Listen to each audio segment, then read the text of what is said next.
welcome to Higher Africa. Thank you. That's my intro. So it was welcome to Higher Africa podcast. It's a brief one. Hey. It doesn't take so many turns. Yeah, it doesn't. Of course, I'm gonna do a proper intro, but I'm excited to have you here. Thank you. For so many reasons. Where should I start? I wanted to have you as a guest in 2022. I did. I wanted to have you as a guest in 2022. Remember that there was a time I told you, I'm starting a podcast. Yes, correct. I wanted to have you so we can talk about technology in Malawi, XYZ. I remember. And then I got a job that didn't allow me to do it. It's always a job. I got this other job. They didn't allow me to do any podcast, anything. And then I was stuck for the... Was that the reason though? Yeah, that was the reason. Really? Yeah, I couldn't be here. Even just to talk about technology, man. Oh, wow. Imagine. I understand they have their own reasons. We need to read the fine prints, eh? Yeah, I wasn't allowed. Yeah, even just to talk about technology, talk about development and everything in a neutral way. I was like, no, don't do it. Oh, okay. Ethical. Wow. But I understand. Things are supposed to be like that if you want to safeguard the brand. That's why most of the brands, the brand that I'm talking about, they have stayed strong because of those kind of safeguards. Of course. Yeah, but when you also allow people to have a lot of freedom, you know what happens. Yeah, but 2022, I had the desire of having you so that we can talk about this. And I think later on, you guys worked with Podcast Malawi. We did. Yes. Yeah, on many cities. And in many cities, and you were able to talk about a bunch of stuff. Yes. But yeah, I was like, okay, fine, I'm still going to have you here. Thank you. Because it's very important. For still remembering to bring us back. I have. Like, you were one of the top of my list. So it was you, Vincent. Yes.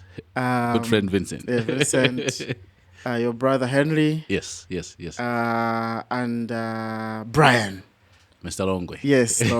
There's a guy in Rwanda. Yeah. He's a good friend of mine called Amon. Yeah. So I think they've been talking with Brian. Yeah. Or commenting on LinkedIn. Yeah. And so he was asking me, like, do you know Brian? I'm like, Malawi is very tiny. Everyone knows each other. Of course I know Brian.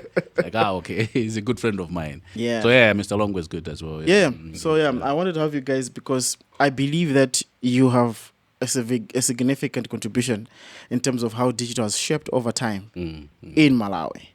And of course, that speaks to Africa as well, to an extent. Correct. So anyway, let me do a proper intro for people that are just watching us for the first time. We have had the longest break of these episodes. Oh, really? Yeah. We had the last episode was Vincent? No. Okay. It was the director from I think Directorate of Civic Education. I think I watched it. You were talking about the Zonse app. He has this other interesting idea of having like a super app kind of model. Yeah, that is built with data from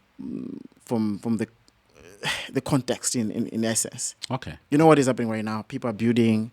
I'm building AI this, AI that, but all that AI thing is based on the data from OpenAI. Of course. Which doesn't have contextual relevance. So you struggle with basic questions if you do ask them about context of Malawi or even basic things that you want to know. So yeah, he's trying to experiment something. So that was the last one. Okay. And then we entered into elections. Yes. And then things changed. Okay. Anyway, today's episode, I'm calling it Shaping Malawi and Africa's Digital Future from Policy, Innovation and Talent. Okay. Talent for obvious reasons because of High Africa, but the rest because of how you have worked over time. So let me do an intro for you because I had to ask ChatGPT. Worst person to ask. ChatGPT has been collecting our data. It has, yeah. Yes. It has. It unfortunately, I wish there was because it relies on the public data, right? So I wish there was some sort of way to prompt. So if I'm googling about Mark, right? It should be able to say, okay, Mark, do you want us to present this Yes. as how people or should this. introduce you. Yeah, then you can comment. But yeah. Yeah, because imagine if you have a scandal in your... Exactly. It just come like that. But it was maybe just a story written by some Yes. malicious people. And maybe you've been trying to write them to take it down. Yeah. Because I've seen people try and write the people and say no, try to take it down. And if they don't take it down, and you find that your online presence or digital footprint is somehow dented, and you don't know this. And then every time you ask an AI is going to pick that.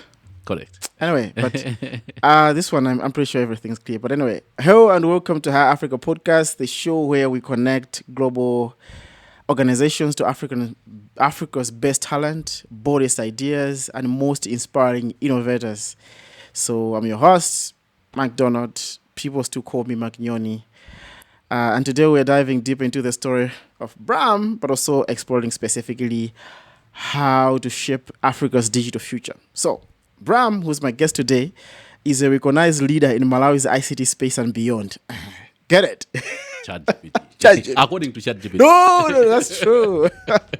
He has served as the ICT Association of Malawi president, driven innovation as an executive at Angle Dimension, and represented Africa on the global stages like ICANN, the Internet Governance Forum, the IGF, and the Afrinic. Bram is not only a thought leader in technology and policy, but also a strong advocate for digital inclusion, consumer protection, and empowering Africa's youth to take their place in the digital economy. So in this episode, we'll explore his journey, Africa's progress and challenges, but we'll start with Malawi in the digital transformation and what it takes for us to unlock the country's, but also continent's full potential in innovation, but also as talent. So whether you are an entrepreneur, a policymaker, a freelancer, or simply someone who believes in Malawi or Africa's future, this conversation is for you. Okay. Quite an introduction. That's an introduction. Yeah. So anyway, but you have done well with yourself. The presidency. Because the time we met, you were the president. Yeah. Before this guy who looks like me took over. Clarence, yes. Apparently, people told me, you look like Chris. Oh, really? Yeah. It's just that Clarence is like a giant. Yeah, he's like a giant. So I was like, no, not that guy. Not in a bad way. He's a good guy. But I was like, okay, fine. His face is everywhere. Yes, definitely. Yeah, so before him, you were the president. Yeah, I was. They always say that as young people, at some point, we have to volunteer and, serve the community to the best of our ability. Yeah. So if you get a chance, why not? Yeah. How did you get to that level? I thought you say I campaigned. the will of the people. I didn't campaign. So I think I've always been someone who doesn't like the limelight. I'm an introvert to begin with, right? So as much as this contradicts, people who know me like, no, you can't be an introvert. It doesn't make sense. But I am an introvert, so I like to be like a chef, right? So people go to the restaurant and they're like, no, this food is nice, But the chef is behind the curtains, and you don't see the chef. Yeah. So I had been following the ICT Association of Malawi from its early days, right? From way back, I think 2008, 2009. Then I was just a young man, and so I had been following the conversations, the transition of power, for example, the gathering. We used to have a gathering called Bar Camp back in the days. Okay. I think Vincent would know about it. Yeah, Vincent should be able to know. Yeah, there are some odd photos that some of us before this grey hair started. So the Bar Camp used to be a conference organized by the speakers, like just people saying, okay, let's get together and talk about technology, pretty much, and everything else. And so through these conversations, and you'd see people who are big in the space growing up. I just like to be in the spaces where these discussions were happening. So from then, I remember back then, different presidents came in. Richard Chisala was the president. Sungani Ntande, His Excellency now, who is a deputy ambassador in Germany, for example, Mr. I think Derek Lakudzara. Was one of the early ICTAM presidents, still a trustee as well. And so listening and hearing about these people talk about technology, I was just keenly following.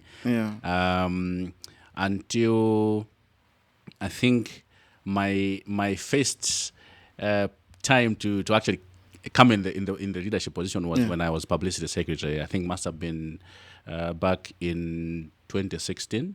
I had been a publicity secretary as well in 2015, 2014, but again doubled on the role as well in 2016 just to observe. Every time people are like, I think you're ready for the president. I'm like, no, I'm not. I'm not. Let me just still, So, but yeah, that's how I got involved. Just following what's happening and what is everyone saying in the tech space. Cool. Yeah. That's how you get into these things. Yes. People should learn. Yes. That if you want to get into power, start serving within. Of course. Yeah. Of course. The structure of the whatever organization that is there. Correct. Cool. It helps with institutional memory. Institutional memory, but also you trust, because people trust people that they know. Correct. And they'll say, okay, he will protect us. Correct. Or she will protect us. Yeah, that's true. All right, cool. But yeah, you also come from Angle Dimension, and I want to make it clear that that is also an important discussion. Why is it important? Because I told your colleague Henry that you guys have essentially you were the first company that made it a profession to work as an ICT company in Malawi. I think it was more you made it that. Yes. There were so many companies that were doing it, mostly around procurement. Maybe they'll procure this and just supply servers and install servers and it ends there. But you guys were building systems and people using your systems, which was unheard of. And now it's becoming a norm right now where people can procure software in Malawi. But you guys did it. So speak to me about Angle Dimensions and how you got involved. I would say we were young and delusional. But the time we actually, because I mean I had a full-time job, at Skyband, yeah. Remember. So I'd been in the internet service provisioning services like platform for quite some time. And then what would happen was I would go to work. Obviously, after work, would meet as a group and discuss. These guys are looking for a system. Let's go for it. And then you get this gig, get the money, you share. Yeah. But I think later on it was one contract actually. That said, guys, maybe let's quit our jobs and pursue this full time. Yeah. The reason why I say it was delusional at that time, because I don't think any of us sat down and thought through the whole thing properly, like end to end. Are we actually making a good decision? Exactly, because it was not a good decision. If you ask me now today, I will tell you it was one of the we were very careless with that decision, right? So one day one guy came, Sokwan, and said, I've resigned, I've tendered my resignation. Like, can you share your later? I mean, maybe I can just also edit and put my what? Yeah, because that's basically what happened. It was not like, okay, we sat down like, okay, so what is the plan, guys? There was no plan. There was no like sitting down like, okay, we quit our jobs. Do we have salaries for the next 6 months? Yeah, like runway. Do you actually? No, none of this conversation happened. So that's why I say, I mean, today if I look back, like, okay. I don't. Yeah, I think it was the most stupid idea or decision. But yes, so in 2016 we said, okay, let's quit our jobs, and we did. Started pursuing what we thought back then was something that Malawi needed. Someone who could come in the space full time, and innovate around the issues that we thought were pain points in the tech space, but also in the business world. Yeah, cool, man. You did well. You shaped the future of technology. Now Angle Dimension is part of the discussion. You guys have employed people. You still employ people. Correct. Yeah. Yeah, I think last time I was talking to Henry, you guys had some operations outside the country. Yeah, Rwanda. Yeah. Yes. Yeah, which is good. Yeah, correct. If that dream was not there, Of course, it would not have been here. But yeah, I mean, I usually say that for anyone who is trying to get in the space, imagine if I had this conversation with a few of my friends. I want to quit my job. It would have looked like a stupid idea, which it was indeed, and I think they would have discouraged me to do that because there was no plan. So sometimes. You have to take decisions that don't make sense to the majority. Yep. In the eyes people need to know, specifically young people. Yeah. You can do this. It's easy when you're not fully committed to having people around you. You don't have a partner yet. You're just coming from school, or maybe you're early in your career that you can do some of these things, like crazy decisions. But when you have grown, yes. It's a difficult discussion. It's of course. Imagine convincing your partner, like, I have to, be like, what? So what about rent? What about this? What about the kids' school fees? That's true. Yeah. That's very true. But you guys built something that was amazing. But anyway, let's get into the discussion of the day, which is, I want us to do a bit of reflection. I've seen you presenting in different forums, and I know this is what you're about to do, though you say that you're an introvert, which I don't believe. But I want us to look back into Malawi. What has happened so far in terms of technology? What kind of gains have we had for us to be at this place? And I think we're going to interrogate that and then also explore more into what kind of approach should we have for the next 5 years, for instance. So maybe the previous 5 years will be the recent government's 5 years. What has happened? Correct. And then maybe what could be revolutionary for the next 5 years. Correct. That would be a good place to start with. So over to you. Whew. I have to unpack the last 5 years in the next few minutes. No, but I think it's been a roller coaster. I would call it a roller coaster. We have seen the good in the sense that we saw some of the bilateral conversations that happened on connectivity, for example. So the Minister of Information through the Malawi Communications and Regulatory Authority embarked on a journey, very ambitious plan, to talk to governments like Tanzania, Mozambique, Namibia, South Africa, to allow us to tap into the fiber straight, because remember, fiber in Malawi, we call ourselves landlocked. Yes. And so most of our connectivity comes from these neighboring countries. And so Zambia as well. And so they took a very bold diplomatic journey to go and discuss with the government to government, to allow us to pass our transit on diplomatic channels, so to say, which would significantly reduce the cost of the bandwidth, at that level. And so I would say that was a bold move, and I think very progressive. I remember in some of the conversations that we're having with our African friends, this used to be a talk of the town. No, you guys have done well. In fact, others were prophesying that if this were to be possible, then we may have been heading towards making it possible to roam within SADC. Using that ambition, correct, using the local cost. Yes. Just like in Europe. Because all you need is these connectivities to be sorted out. And I think that, for me, if you look at the past 5 years, I think that was a very bold, and I think we can build on that because it's a very progressive move, and it has a ripple effect in terms of the economy and technology and entrepreneurship as well. And then we also had the Digital Malawi project, as you may recall, did some trainings. The training on digital tools and innovation. There are quite a number of people who have been trained just on ICT in general. Just to understand, sometimes people don't know that. Yes. Yes, you're like, okay, fine. We need to be teaching people coding before. in Africa, in some places, you have to start with the basics. Correct. This is a computer. Correct. This is a computer, is a machine that XYZ. Correct. This is how you power it. Correct. So that was important. The Digital Malawi project was a good entry point into the discussion of these 5 years. Yeah. Go ahead. No, so that, in my perspective, in my view, I feel like we cannot talk about the number of people who are connected to the internet, because I mean, for you to be connected to the internet, you have to have a use for it.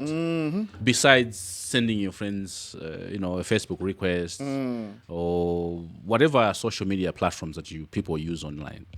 But remember, at the end of the day, we say that the internet has to be socio-economically advantageous to people who are introduced to it. Yeah. Farmers in the early days in China would actually have a tripod right at the farm, with their phone, and they'll be broadcasting that they have these cabbages fresh, they're selling, and people, whosoever wants to buy. And so we have to get to that level where we teach our farmers the basic uses or basics of ICT. The ICT literacy levels have got to at least get to somewhere. And then also, if you look at the survey, the 2019 survey, which was done, the national household ICT usage at the household level, you'd see that the majority of people, actually, the majority of households in Malawi share a handset. Right? Yes. And this is not a smartphone. It's the same feature. So phone, we still have but I think if we can cover the basics of teaching people the advantages and how they can use it, then they would see the need to why they should actually acquire a device and also use those kind of. And then you had the same Digital Malawi, but I think they fused with the Universal Access Fund from MACRA, where they also embarked on I think putting an ICT lab in each and every constituency. That's also a good model. We have done this. I know we used to have the telecenters back in the days. This time around, they're calling it a lab, put in each and every constituency. From my view, I think if we can develop a model that, because these are resources, these are taxpayers' money, we have to find a way of making them work and benefit the communities in those areas, whether it being offering trainings and basic issues of ICT. I think that can also benefit us as a country. Yes. The other component was the ability to, erect towers in places where the signal is dead. This was also through, I think, the Universal Access Fund. For the past 5 years, some of the things that we have seen now, if you go in the public space, then you are talking about the same Digital Malawi project funded the bus. I think the bus service. So the bus service is this infrastructure that the government, the enterprise, enterprise bus service. Yes. To try and connect pretty much all the systems in government. Whether it has gone live, but I mean, I'm talking about the gains. The gains. We'll get to the other side of what would have done better. That's also a very good initiative, because at the end of the day, you're looking at a number of institutions are going to be connected. National Registration Bureau, road traffic, the passport system, and many other systems. So that as a developer, if I want to talk to these systems, I don't have to go talk to NRB. I can just go to the bus, and the bus will tell me who do you want to talk to, and they can redirect me, because there's this integration layer behind the scenes. So that's I think it was a good project. If we can go live with that project, possibly we can see a number of positive contributions. Talk about the e-government services, which I saw the portal was already up and running. And then we had the data center, the Tier 3 data center, which was launched in Malawi. It's also a huge milestone, infrastructure-wise, because then hopefully all the consolidated government services now can host their services in the data center. taking out the cost that individual MDAs would actually incur individually, but also not just the cost. You'd find that because of lack of standardization, Minister of Agriculture would procure their own server with their own specifications. Minister of Health would go the other direction. So I think the coming of the Tier 3 data center was quite a good initiative. From the legal and regulatory space, we saw the data protection being assented to law by the president. I think that also signaled growth in the space, and I think I've seen a lot of companies panicking, obviously, to now align themselves in terms of how they are collecting and processing the personal data. We also saw the processes of the development of AI strategy, for example, I think just a few weeks ago, but also saw I think there was a call for submissions to review our Communications Act as a law. This, remember, was passed in 2016, so it's so been many things have so many things have happened. So it's a good space to perhaps see what needs to be included, what needs to be, maybe the AI things needs to be in their own document and stuff like that. So it's a good conversation that is currently ongoing.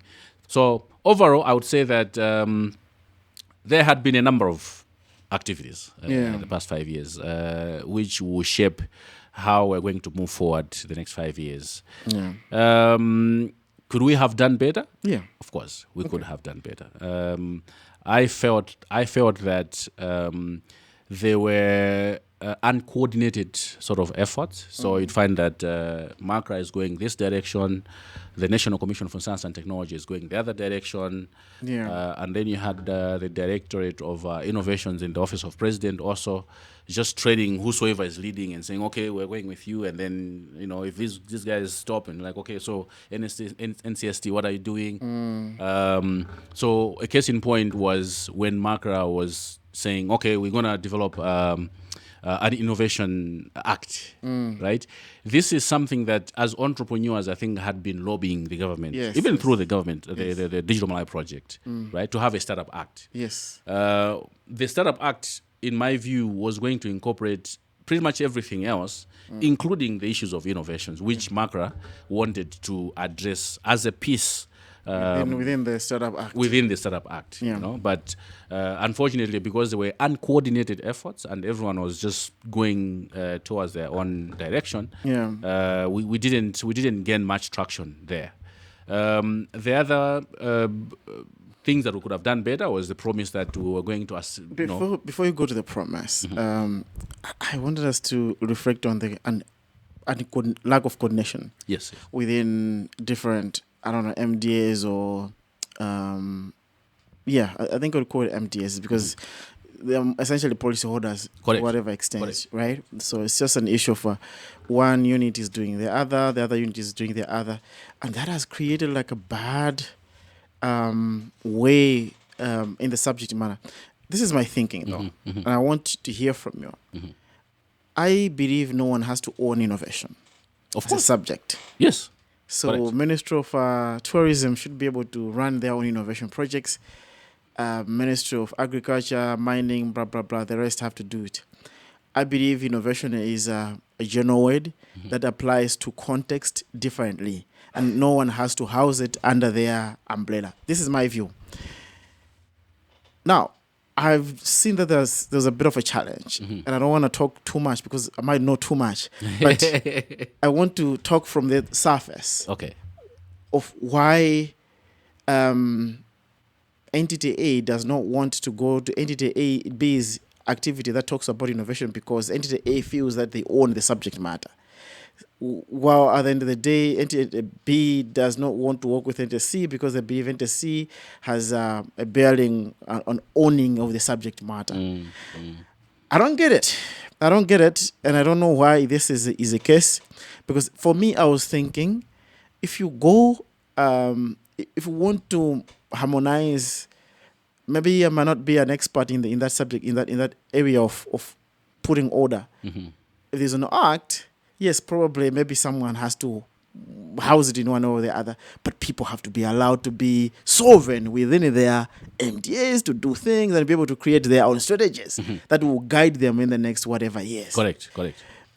Why is this an issue? Why do we have these kind of fights? No fights per se, but this kind of uncoordination that affects and confuses even people that are supposed to be supported. Correct. No wonder you have entity A having resources to startups or to entrepreneurs. People apply for a seed funding. Entity B also release another call. Yes. The same people will go get the money here. Entity C, Correct. and then this money has been captured by one person in 3 places, and someone else doesn't even have anything to start with. Correct. What is your say to this kind of confusion? I would say. I think it's bad. I would call it. My take is, I mean, having seen how other African countries, like Rwanda, for example. Yeah. What we have in Malawi, we have a blueprint, the Malawi 2063, right? And then we have MIP 1, MIP 10, which, even if you look at the politicians, right, or we're just coming from the elections, but if you look at all their manifestos, they signed a contract with National Planning Commission to make sure that all their manifestos align with the Malawi 2063. Why? Because we want to have a better like a national direction. Exactly. So why must MDAs not allowed to align? Because if we're saying, if we have elected political party B to lead us, and we've elected them based on their manifesto that aligns with Malawi 2063, and therefore everything has to harmonize as well. So not to say that there has to be a dedicated entity to control the narrative of innovations, but I think some order is needed. Right? The National Commission for Science and Technology, for example, in their act, they were established by the Act of Parliament, are the so-called custodian of ensuring that they are coordinating research and innovation. Right? Can we pool resources in their basket and capacitate them so that they, through their strategy, then aligns with the national blueprint, the Malawi 2063. So when we're saying, okay, as a country, we want to be, our agricultural productivity have to go up because we are mechanizing and doing all sorts of stuff. The National Commission for Science and Technology should coordinate, or I remember I was attending a conference in Mangwachi by the Chamber of Commerce. There was a presentation from the CEO of NBS, and she was wondering why, with all the resources and the schools that we have, the higher learning education institutions, we still allow our people in the villages to use a hoe to do farming. Oh, yeah. So it's a good question. It doesn't make sense. It doesn't make sense. Right? We're not asking ourselves hard questions. And perhaps we're asking ourselves hard questions, but are we addressing them in the right? Because if you have one person who is a custodian of that department, then we can ask them, we've been giving you millions of dollars. Okay. Why are people still using hoes in the villages to farm? Okay. I still want to break it down to an extent. Act-wise, someone can hold that. Correct. And work. And let's say NCST, my good colleagues there, I have Isaac will be like, okay, what are you doing? Good colleagues there. I believe they are they're properly set to have this kind of discussion, research, innovation, XYZ. But you also have the Ministry of Education. They have something there. Correct. And they push for that. Yeah. Under the President Office, OPC, you had another innovation unit, which I'm not sure if it's going to continue with the new government. But if they will continue, then it means that, okay, you still have that kind of three-phase kind of engagement.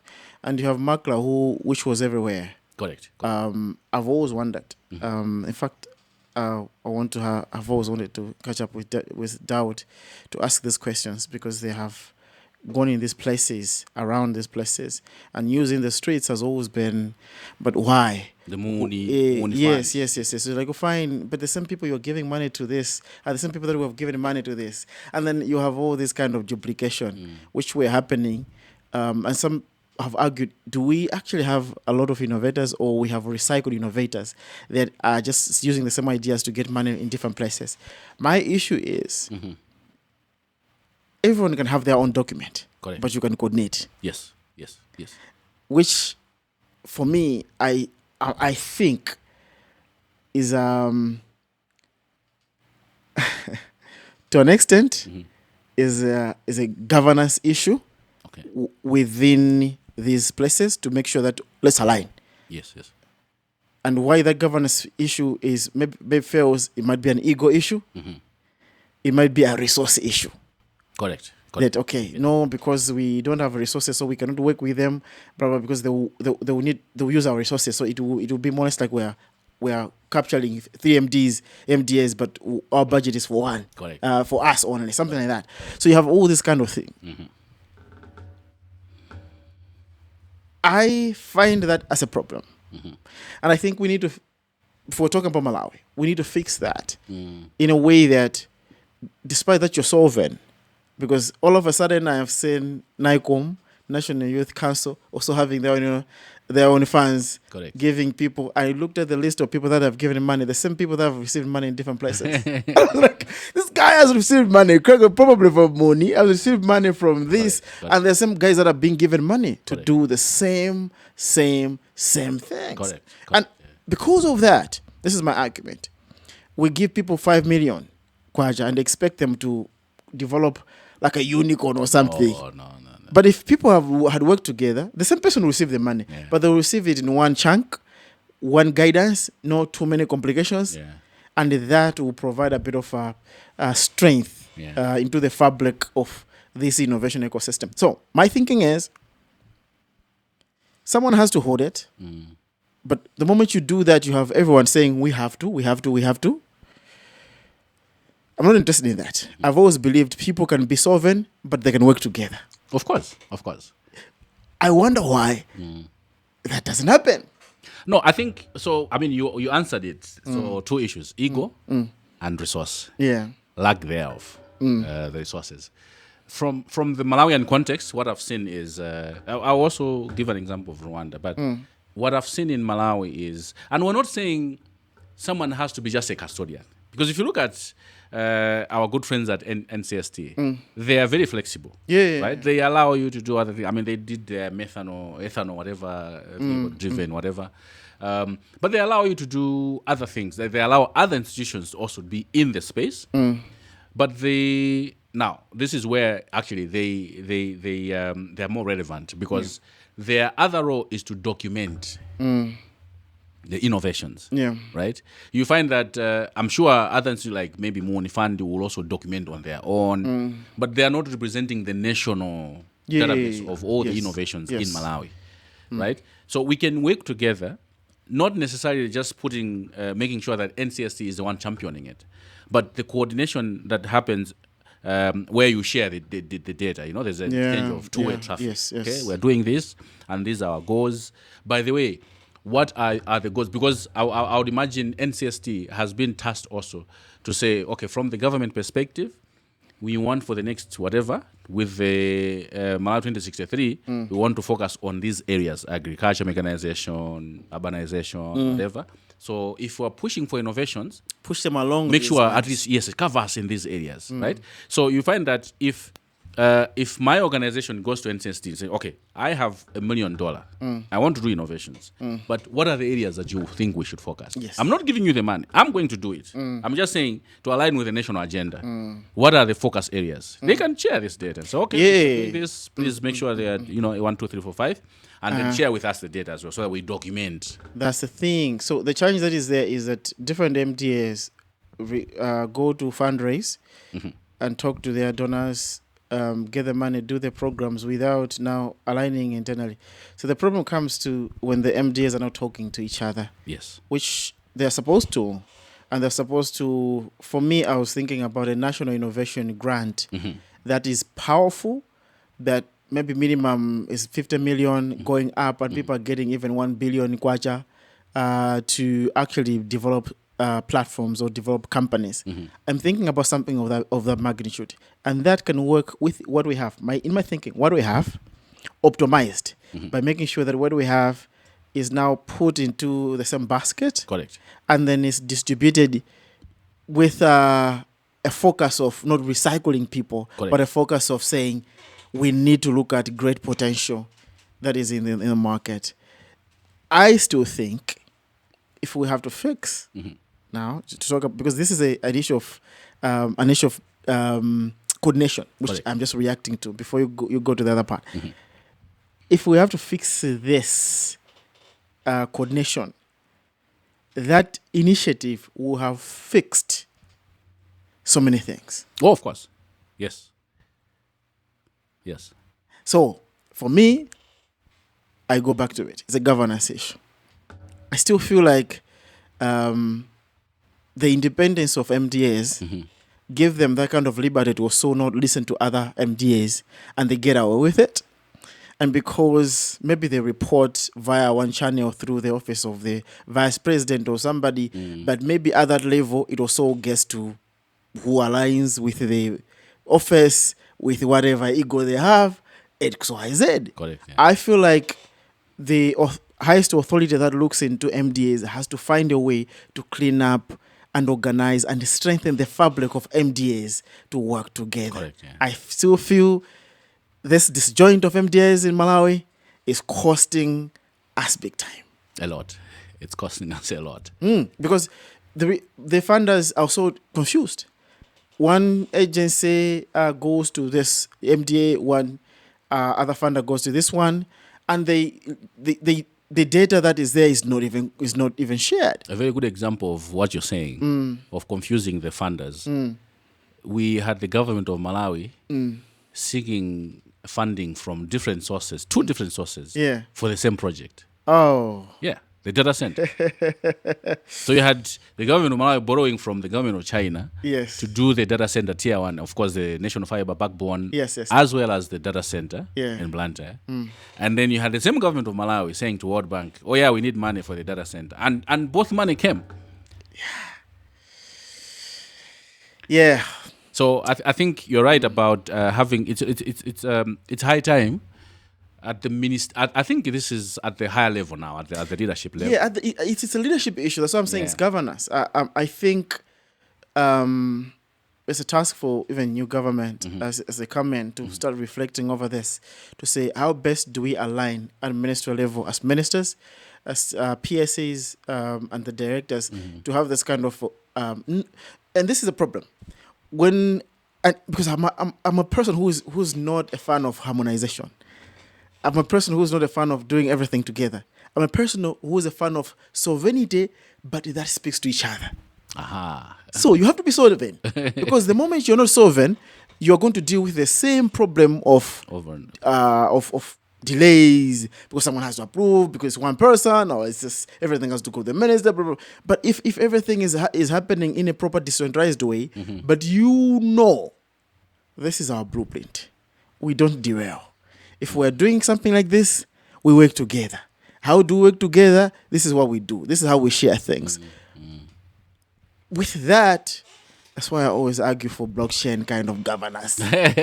Decentralized in a way that people are able to speak to each other, and we break some of these barriers that come because of centralized systems. But anyway, go on.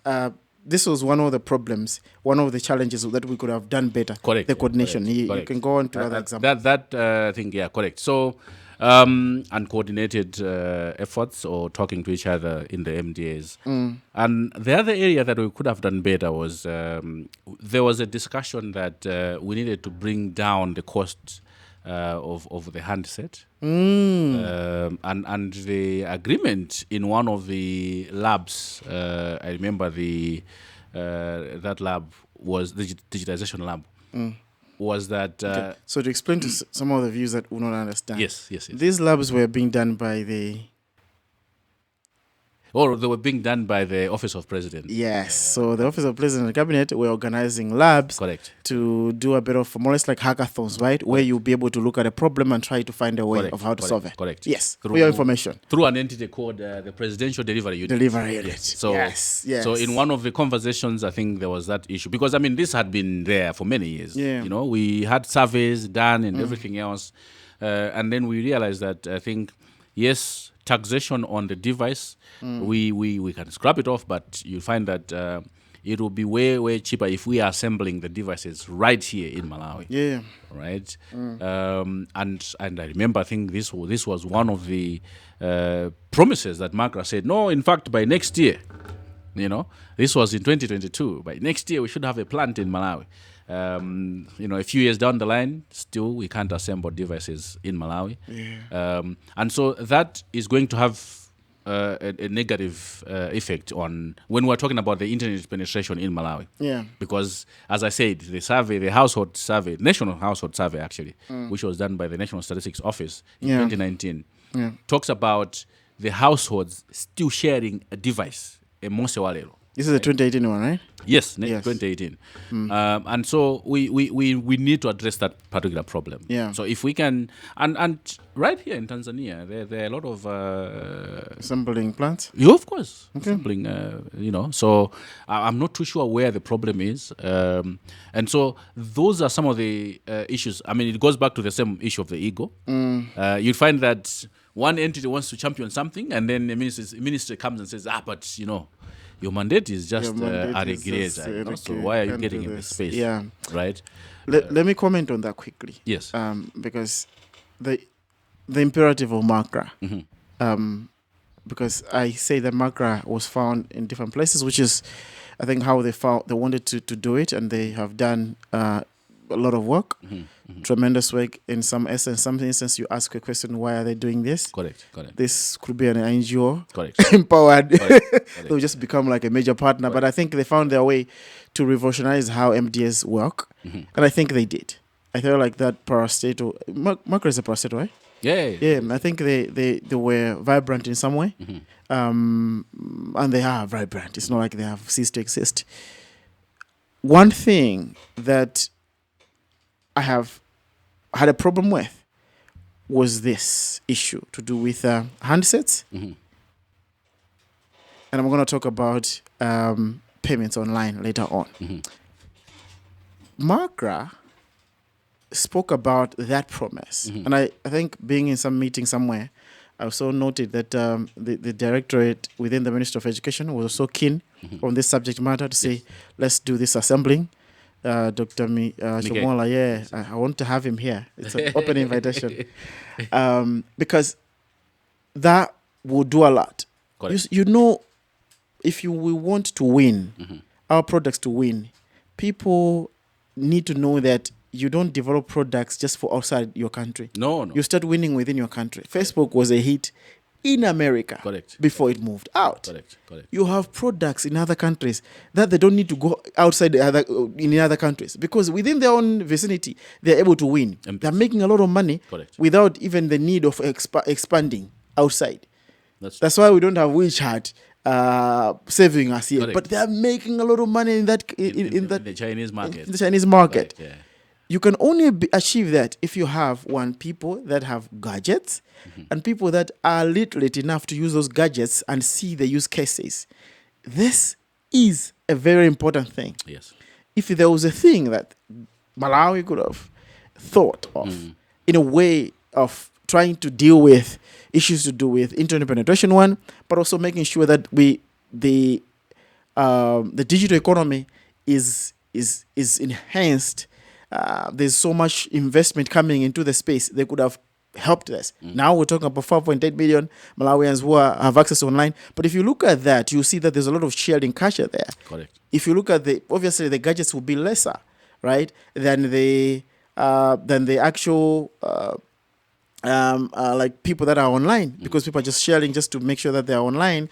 And sometimes maybe the gadgets will be, I don't know. It's one of those arguments. Now, that's one side.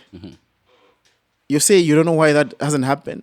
The question is very, very I say unto you, it might be a coordination issue that made this impossible. Because if you are to do that, you just have to coordinate Ministry A to make sure they provide space, Ministry of Lands, B, infrastructure, construction. I don't know which ministry that. I don't know, Ministry of. This is some housing, urban planning, and yes, urban planning or something. Yes. Then Minister of ICT setting up and blah blah blah blah. Education training. It's these people working together that creates that plant. That's one side. Markra, in another discussion, they said we're going to pursue payments online, so that. They did. Payments online around the YouTube partner program, for instance, and Facebook. Okay. So that at least for the content creators. Yeah, for content creators. Okay. There's no reason for people to have phones if the use case is just to do trade, because not all of us are doing trade, but content is a new god right now, and people are pursuing this kind of area. I am of the view, and this is my strongest view, that if that was sorted, because when they promised that we're going to do it, I don't know if it was a promise, but I think it's somewhere. But I think there was an assurance. Yeah, let's call it an assurance. Yeah, the monetization was. Yes, was that monetization is gonna happen. Correct. And it failed. When they came back to justify the failure, the argument was more around we do not have enough gadgets connected, because I think the best gadget we have in Malawi, I think, is like an IT or something that is spread across. I think they want to have a certain gadget, XYZ. You see where it's going back? The same gadget issue. It means we could have had, if we are targeting content creators, we're targeting that our economy has to grow, we need to invest in assembling this type. Correct. And sometimes you don't need to do a lot. You can work with a partner. For instance, you can talk to a Chinese, like, I don't know, Samsung or whatever, to say, assemble it here. We'll guarantee you XYZ in terms of access to our market. Some incentives. Yes. Correct. So when we fix this, it means we have fixed penetration of internet within the country. Yeah. Then we have fixed how content partners like YouTube, Facebook will work with us. And then that has already created like a new market altogether. Yeah. So people are busy making a lot of money. So in that process, you start making a lot of dollars in the country. Yes. So you gave an example of people in China where the farmers, yes. Farmers are putting a tripod. You know how simple that is? It's simple because they can receive payment right away and then. And all they have to do is just to ship. Through their WeChat, yeah. Correct. You see? Correct. But now, if I'm going to do that, yes, now I can get a bit of Airtel money coming to my account. But it's not easy now for everyone to get to that kind of level. Yeah. So I think there are a couple of things there that has to be understood. And infrastructure has been ignored because it's not funny. It's only funny with. It's only interesting with procurement people. Maybe it's an exciting discussion. Yes. But I just wanted to comment on that because it's important that we start talking about these things. Not that we're trying to argue that MDA could have whatever. I still believe in the coordination. Yeah. Assembling plant is a priority right now. No two ways about it. High time, yeah. It's high time. If that is sorted, most of the problems we have will be sorted. Yeah, correct. But we're sitting on God. Well, we can only hope that, and I think that's one thing that we could also retrospectively, when we look at the past few years. Yeah. When you make a decision, or we've already identified this. There's been surveys. There's been all these they are documented. Now, when you say we're gonna do this, let's actually do it. Let's do it. Yeah. I think the promises have to be met with implementation. Yes. Yeah, and I think we have people that can help. Of course. The people that can help. I think on the infrastructure one, I'm telling you, if that was open, sometimes I wonder how these deals are negotiated. But if that was open, for instance, if an entity like the Minister of the Minister of Information Digitalization says, okay, fine, we're open to companies that can bring proposals of how best we can assemble. Oh, of course. Do you think they'll flooded with documentation? they'll be flooded with offers to say we can, and this is how best we can do it. We will need you to help us with tax, for instance, for us to move our things in the country. Okay, we help us with how we're going to collect our money because of issues of forex. These are the discussions that will be there. Correct. Yeah. But correct. No, I mean, so you look at Rwanda, to some extent, in the same conversation. Rwanda. On the other hand, these conversations, and you could actually be someone who goes in country and say, I have this innovation or I have this technology, and I believe it can actually change the people's lives. The government, on the contrary, does not say, oh, but our strategy, or oh, but our whatever. They'll give you a conducive environment and say, you know what, we don't know how that operates, but we can give you a space to pilot it. Yeah, true.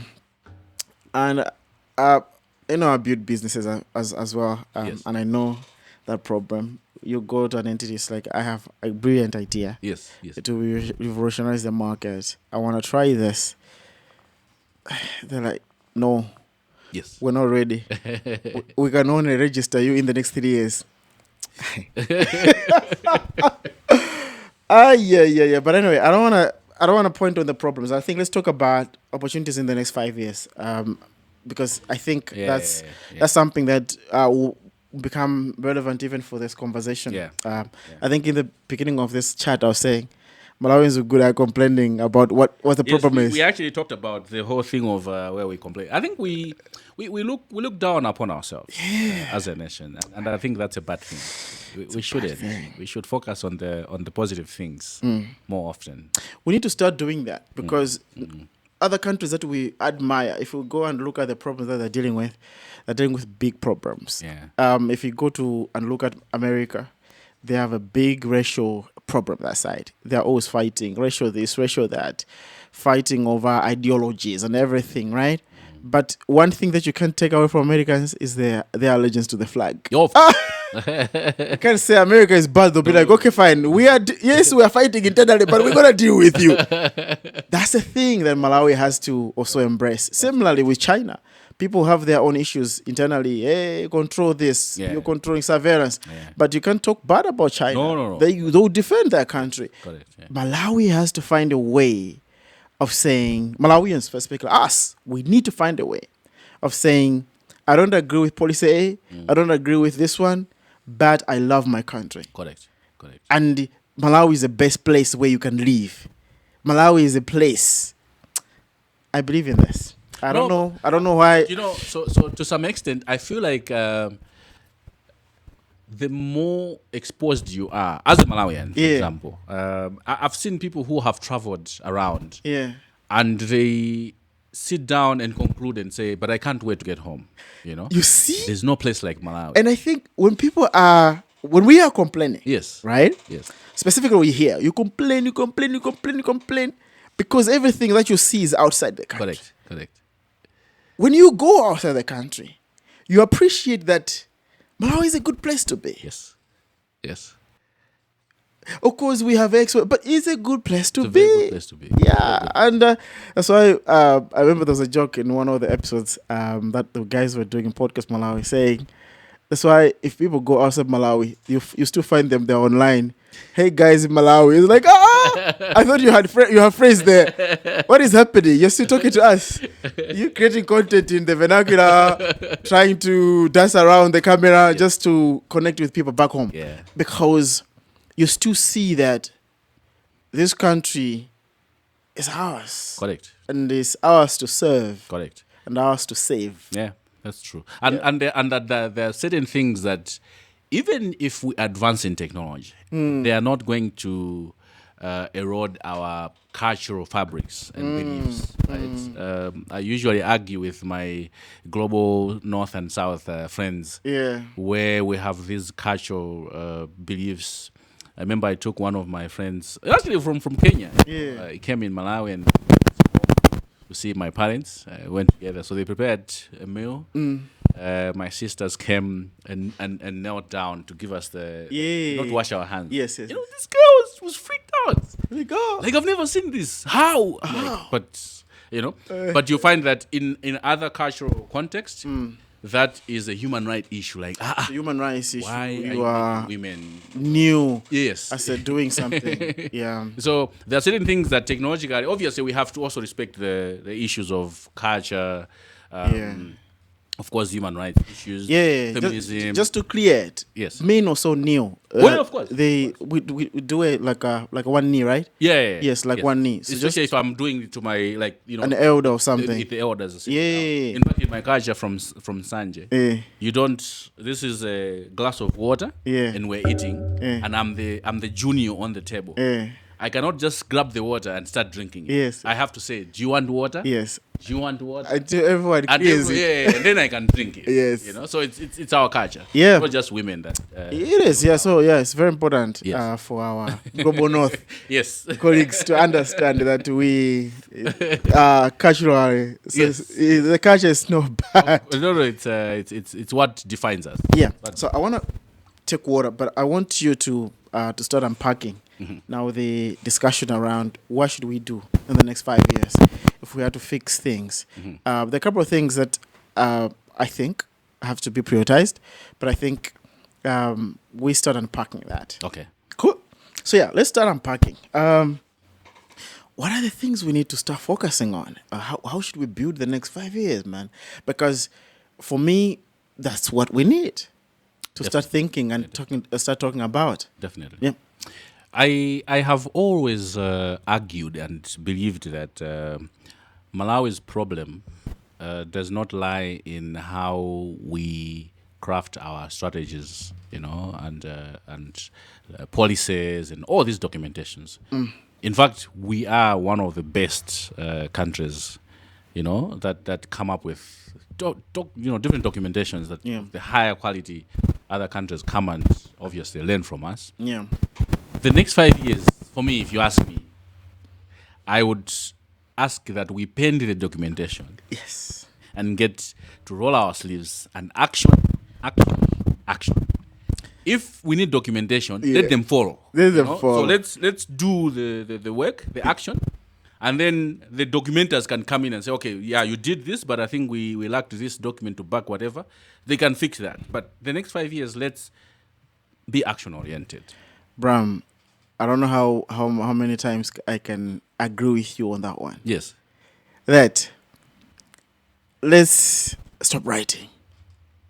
Let's get into the field, into the lab. Let's develop these products. If we are writing, let's write the process of how we're doing it. Exactly.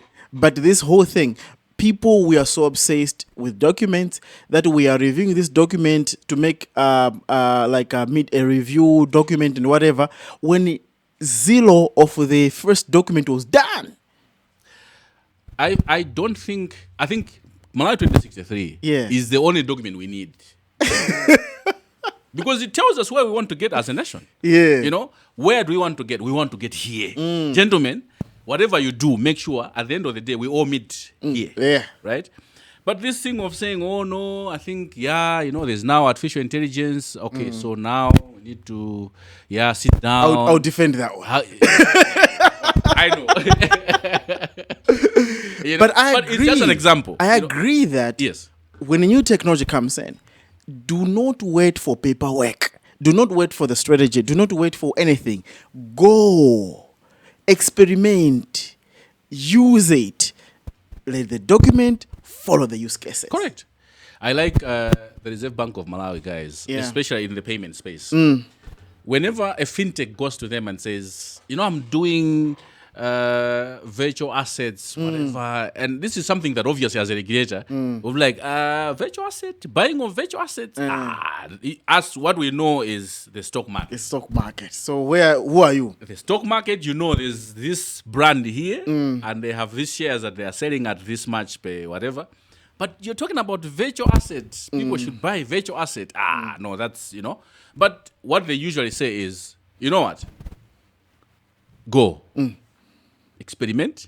Come back. So we're also interested in the data. Learn. Yes.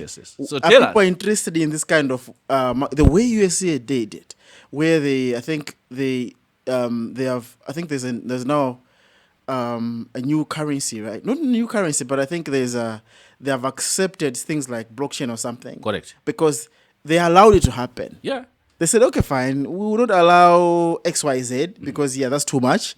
But they have allowed people to experiment on visual assets. That's why you have all these meme coins. Stable coins. Yes, coming in. Correct.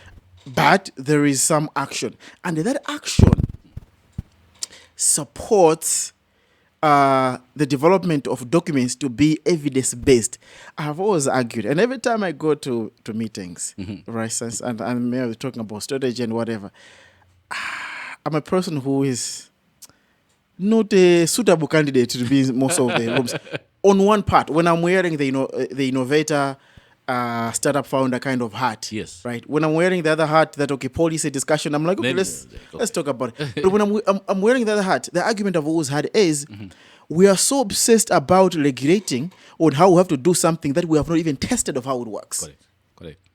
Whatever that we use are use cases that were done by malicious people, and we have not even tested in our own markets for us to appreciate. We don't have any sandbox that we are able even to test it, even in a controlled environment or even controlled people in a beta version, and we are going to regulate something that could have helped the country. And I have argued, now this Africa-wide, the obsession of regulating technologies, regulating new ideas, when the same in other countries is being promoted and it's making them to move faster than we do. What we're so obsessed on documentation, paperwork, that doesn't move, and people that are just stagnant, not signing the documents, they take forever. When they are ascended into law or whatever, that thing is already gone. No one is interested to have that kind of conversation. This is how we delay. Correct.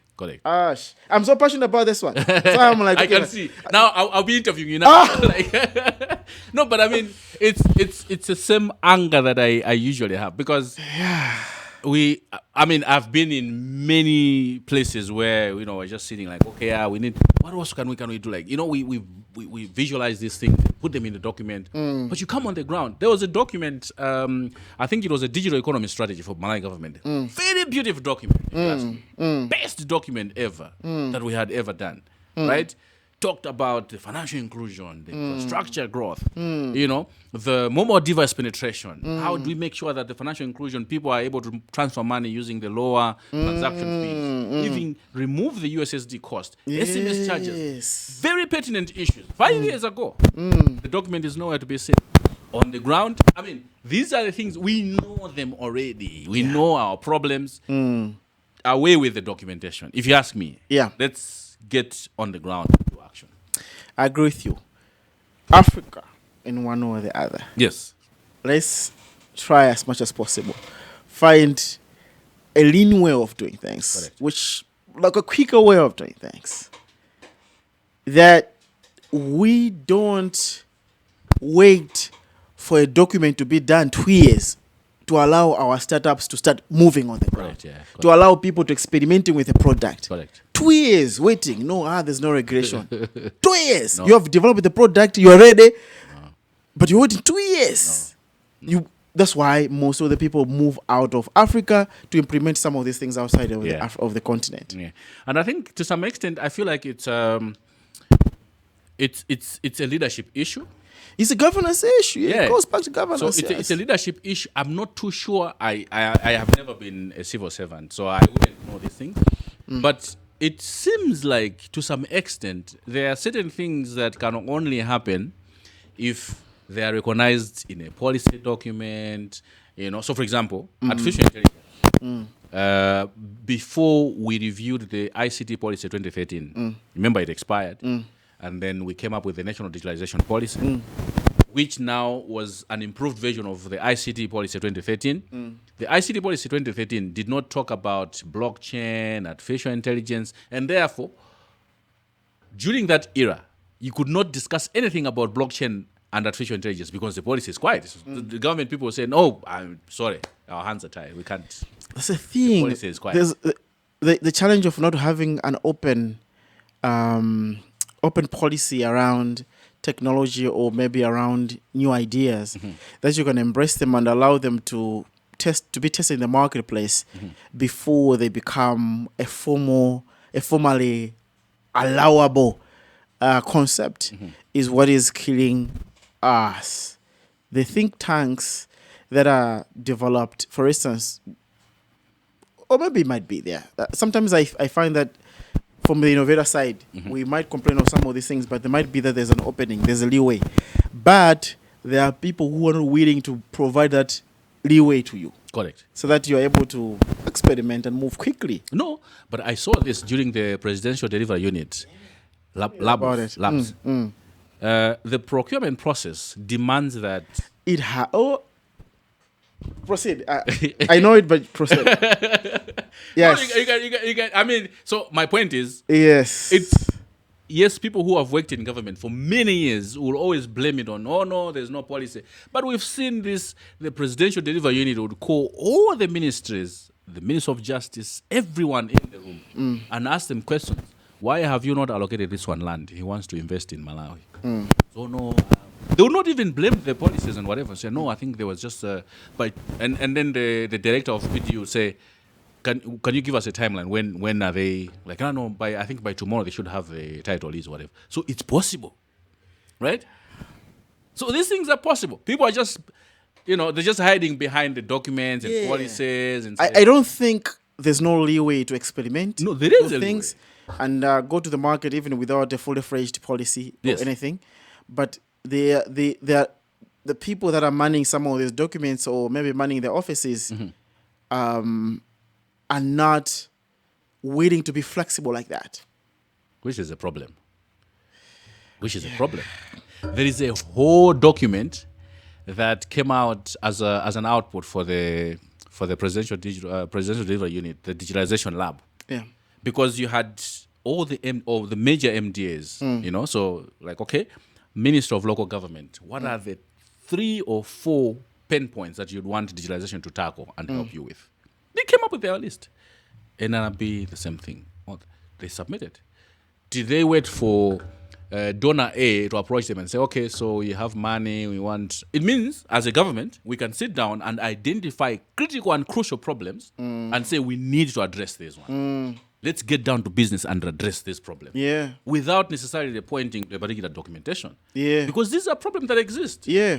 And most emerging problems do not have reference of documentation. No.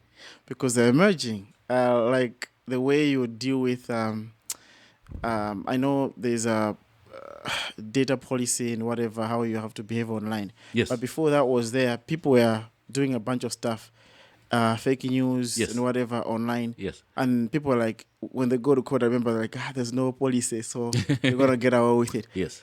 I think we need to be at a level that we understand that life does not wait for a policy. Mm-hmm. Yeah, that's true. And let me repeat that. Life does not wait for a policy to be enacted for life to happen. No. Life continues. So emerging things will keep on emerging without policies in place. And if every action is waiting for a policy to be set, then we're going to be lagging 50, 100 years behind development that we could have attained if we moved quickly. Yes. Yes. So making sure that we have think tanks. I'm a big believer of think tanks. So think tanks either under each ministry and maybe one for a government that are always capturing new ideas and allowing them to happen under an observable environment, which is essentially the sandbox kind of idea, but in different experimentation phases. And people should be able to be supported and things should be able to move fast. Yeah. You don't apply today and then you're dealing with a bunch of stuff. Anyway, but this is a big thing. Yes, policy documentation has to come after action. I agree with you 100%. Let's move on. Yes. What else should we fix? I think the next thing is, for me, I am passionate about this whole digital inclusion. And so I think we, as a country, need to move towards making sure that we tackle the underlying problems. Of course, power is one of the biggest problems that we need to make sure that, and I'm sure the Mpatamanga project promises to cover some mileage in terms of the gigawatts that we produce. Are we in the gigawatts yet? I think we're still in the megawatt. I don't know. All I know is less than 30% of us that have access to power. Exactly. And in a country that's 22 million, 21 million, 30%, if we are to go to 30%, then I don't know, it's 30% or 35. Energy people will correct me. But I think if we're talking about infrastructure, the gadgets availability, without power. So that's very key. Yeah, people call Africa as a dark continent because of lack of just access to power. Yeah. So you want to do. I remember there was a day. Let me give an example of how sometimes even. So there's a time I wanted to do this other interview. It was a night. I charged my laptop. Everything was set. But I didn't have power. I didn't have like a power bank that is strong enough to cover me. One. Okay. I also didn't have a genset to cover me. But I was hopping on Escom, and I was praying Escom. I checked my schedule. My area was not targeted. I'm telling you, in the middle of an interview, lights went off. Oh, wow. Now, I don't know what happened with that because maybe my tower close by also lost power. That happens a lot. Yeah, so my internet was slow. Yes. So, yes, I can't show my face because it's going to just look dark. And this is an international position that I'm interviewing for. No. And I'm telling them that I'm going to be available online to work on this gig. Using this connection. No, I didn't get it, man. I didn't get it. But and these are the experiences that people have. Is every time I remember I was interviewing for this other role to support on some work online. And the question that I had from the panel, do you have stable power? So that because we'll have some of these events, we'll have them in the evening. Do you have stable power that you'll be able to be available? And is your internet properly connected in Malawi that you are able to transmit properly? Because sometimes I have to share my screen, right? And in that moment, I need to have like some stability. And these are big things people don't understand. Hey, let's work online. Let's do this. We can never do that if we don't have stability. Correct. So if you don't have power, that time that you're supposed to work is you don't do anything, right? People are like, yeah, just charge your laptop. Yes, I'll charge my laptop, but I don't have a fan because it's hot. Yeah. So you expect me to work in. You see, it's just case after case. No, power is cornerstone. Yeah. Of digitalization. Yeah. That's very true. I mean, we say technology is an equalizer, but if you don't have power, that equal footing, already you're starting from somewhere. Yeah. Because you, at the global level, you're competing with countries that have stable power. Yeah. They have faster internet, very stable internet. And you can't say you want to be at the equal footing with this kind of a background. So obviously power is something that needs to be... Yeah. And I think, one of the things that is disturbing the power thing is because the policy doesn't allow individuals to own their own mini-grids. Yes. Because the government will lose money. No, I don't know if the government losing money because they're losing anyway because they're only servicing 30%. Yeah, of course. What about the 70%? Well, so I mean, I've seen for example, the issue of the solar grid. Where you'd find people actually buy some solar gadgets, and they'll be paying like in the same way you would pay for your electricity anyway. I think that is the direction that they're still, because they know if you. But I've heard they can't allow you to sell. No, you can't. Yes. No, you can't. You can do it in your at your house. Correct. And I don't know whether you're also required to submit some documentation or anything for the solar to set up. I'm not sure. No, I think solar might be a panel or two. It might be somewhere in the policy, but people just overlook it. That's one of the things that you have to understand with this game. That's one. Second thing is now we're talking about the same issue of I can't be allowed to do a mini grid that I can supply within my community. So I stay close to people that don't have power because they can't be able to do all this connection. But I could be able to generate electricity for me to feed the other population that doesn't have.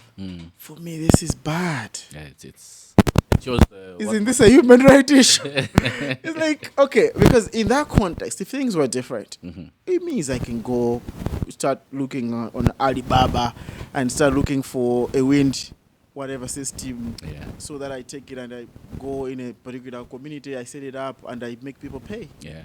But I think access to power should also be a human right issue. I mean, if we have said the UN has considered internet to be a human right issue, but the internet is powered by, and so you can't get to the internet before you have power. I think we have to think about it. Anyway, I keep on stopping you on the list. No, go ahead. It means we share the same. Go ahead. Yeah, so I think that is the biggest I think that we need to solve, and then obviously, finally, and this for me is very close to my heart. We live, and we're going into 2026 actually. Yeah. So I would not say this is 2025. Yeah. Please, can we solve the problem of on-spot fines? Mm-hmm. Paying for services and going and queue in the bank and come back, receipt.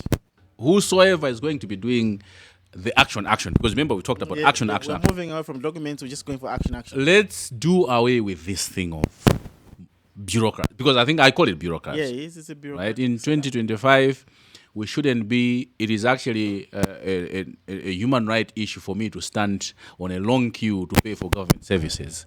Let government collect its levies and everything else via the payment channels that we have. Yeah. True. I agree. But that is also to the private sector. Well, of course. No. But you see, I feel like, when the government takes this bold move. Yeah, private sector is also able to keep. Yeah, remember the government Reserve Bank said they're going to phase out the checks, for example. Yeah. And that signaled, it sent a very strong signal to the private sector. Banks, yeah, because now, even the people that are writing checks, they have to think twice because it's expensive to do a check than just to do electronic funds transfer. So if the government takes the first step, I think that is going to be a loud message to the private sector as well. Yeah. True. And I think one of the things that has to be fixed is time. The services we get, if you apply for something today, for you to get feedback, you have to push for it. There's nothing that moves organically. Yes. In the continent. Yes. Yeah, that's true. But you know why? It is because we still have... We have not automated most of these things. Yeah, true. Because, yes, you do the payment, but the other processes are dependent on someone being on their desk, doing their job. My brother, let me just tell you something. We're talking about government here, but let me tell you about private sector. This week, right, I have money that came to my... I'll mention the banks. Come on, this is open...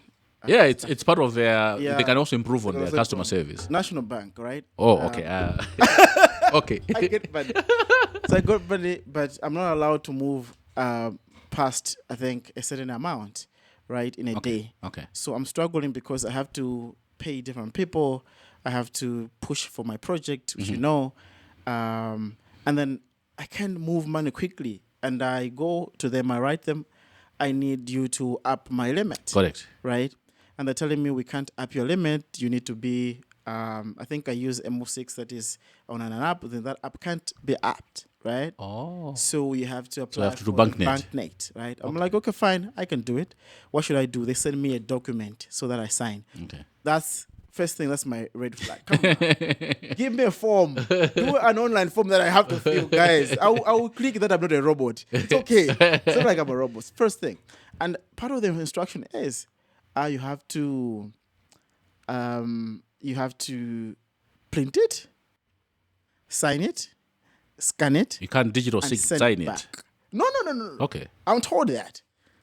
Oh. I know they're clever me. I'm like, okay, fine. Come on, I can print. I can't go somewhere, write, scan, and whatever. What do? I just fill it electronically, and I go on a this other link online that takes your document and it makes it as if it is printed, is scanned.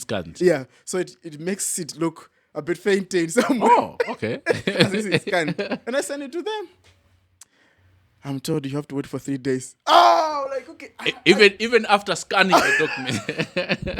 After scanning. You're telling me I have to wait for 3 days. Because the guy I was talking to was like, can you go to the nearest banking? So you go in the hall for you to access the money. And maybe you can just write a letter and just say, disburse this money to these accounts. but I'm doing a project. I have to send money to this account, so I want just to disperse for my account and disperse to different accounts. And you're telling me I can't. Oh, wow. And they're telling me 3 days. I haven't opened my bank, and I'm still waiting for that notification. And it tells you of the kind of problem that we have, even at private sector level, where this documentation is still a big thing, where people want to do it, and where there's nothing like automation, which you have mentioned, which I want you to expand on. So everything is too manual based. So when they say system, it's not like ecosystem. It's just manual, right? Correct. Yeah. I went to the bank. So they told me that I have to go to the bank and do this transfer. So I was dealing with the situation. It's Friday. I have to make sure that I move money to different people I needed to pay. I go to the bank. This is my account. I write. I don't remember last time I went to the bank. Let me tell you a story. Same here. But I went to the banking hall. Did you remember your signature? Yeah, I did. I usually forget when I go in the bank. So I'm there, and it's a long queue, right? But I have to do this. Oh. There's a project waiting for me. There are people waiting for me that I have to pay them. And every day they're giving this small window for me just to push like a small amount. I'm there, put on my headsets, I'm listening to some encouragement to motivate me because I'm dealing with so many things here. I'm there by Gateway Mall. I'm there, I go there, I give them my particulars. The guy looks at it, looks at my account, sees the money is there. He tells me, okay, you have to go and wait. Okay. Wait for what? They have to verify.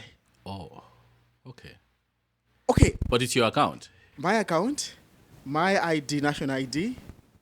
But I think maybe because of the money, it was a lot. But it was one of them who told me that I have to go to the bank. Remember? Because I'm supposed to move this is money, the easier. This is the easiest way. Correct, and I was there waiting. And I waited, my friend. Oh, wow. I waited until I was called McDonald. I went there. I was giving me money. It's like, okay, fine. If we're talking about 2063, if we're talking about getting efficient and moving quickly and action, yes, we have to cut on the time that delays us. The delays that come through because we're not automated. Let's automate. You know, one thing we were talking about Malawi being the beautiful country. You know, like we should embrace our country. One of the things that is a problem to us as Malawians is that we are very polite people. Very polite people. Yeah. Very polite people. Yeah. There's a young man who came on the mic when Vusi Tembakwaya was actually in Malawi, I think 2 years ago. And he was lamenting about, oh no, but as young people were left out when these discussions are being, being held. The young people narrative that they were taught. Yes. We're not there. That's why I don't go to your. And Vusi said, look, if you look at the history of many African countries, the freedom that we enjoy today was not handed to us like, okay, so guys, we're tired. Let's involve you. Yeah, now can you come? Let's sit. Maybe you can take this thing. No, they took it. The young men then organized themselves and said, you took it from these people, and now we're enjoying the freedom. We don't demand better service as Malawians. We don't demand. I've been on the queues in banks and people will be like, there's only one teller, in Malawi. Nobody has the guts. Has the guts to call the bank money. No, me, I don't call. It's written. It's written, bank money. You go there. I go there. I can't be there and, I need my money. No, so sorry. So solve my problems now. Yeah. There are a lot of people who would go on social media like, hey, this bank, this is what they... People who complain about telecom operators, about the internet, we are very fond of just going on social media. And we say, I left that telco, or I left that bank. Yes. I can't work with that bank anymore. But what have you done? The problem Nothing. is there. You suppose, because this whole cancel culture, kind of expectation is not working anymore these days. It's not. So the best way is to actually demand it. You have to demand. By going there and say, let's have an audience. Correct. This doesn't work. Yes. So I think that's something. We're talking about both government and, of course, in government, how do people demand for better services? Obviously, come elections, people demand for accountability and everything else, and they express their anger and whatever through the ballot, right? On the private sector side, we are just fond of just complaining in our groups, in our WhatsApp groups. Very few have officially wrote for example, they have written maybe the competition, whatever. Fair trade, whatever. They've written Reserve Bank of Malawi. They have written even the banks directly and saying, I'm not happy with your service. If this doesn't get resolved, have you seen how when people complain on social media, people take screenshots and share with their, colleagues in the bank, like, oh no, there's this one. Others will go through the social media influencers, like, no, from my inbox, so-and-so said they had this experience. And then the CEO of that bank or institution had to jump in and say, no, we've resolved it, or give us the contact of this person. We'll sort it out. We'll sort it out. But that is one bit. That's one bit. We could do more. Yeah, there's a platform. I think it's in Europe or somewhere. But yeah, I wanted to explore that here when I was working for an entity in Malawi, where you make a platform. So the platform works like this. Every time there's a tangible, like there's an issue with a service provider, you log it. Okay. So when you log it, it comes in there. So everyone else who has an issue with that one, they come and write that kind of things.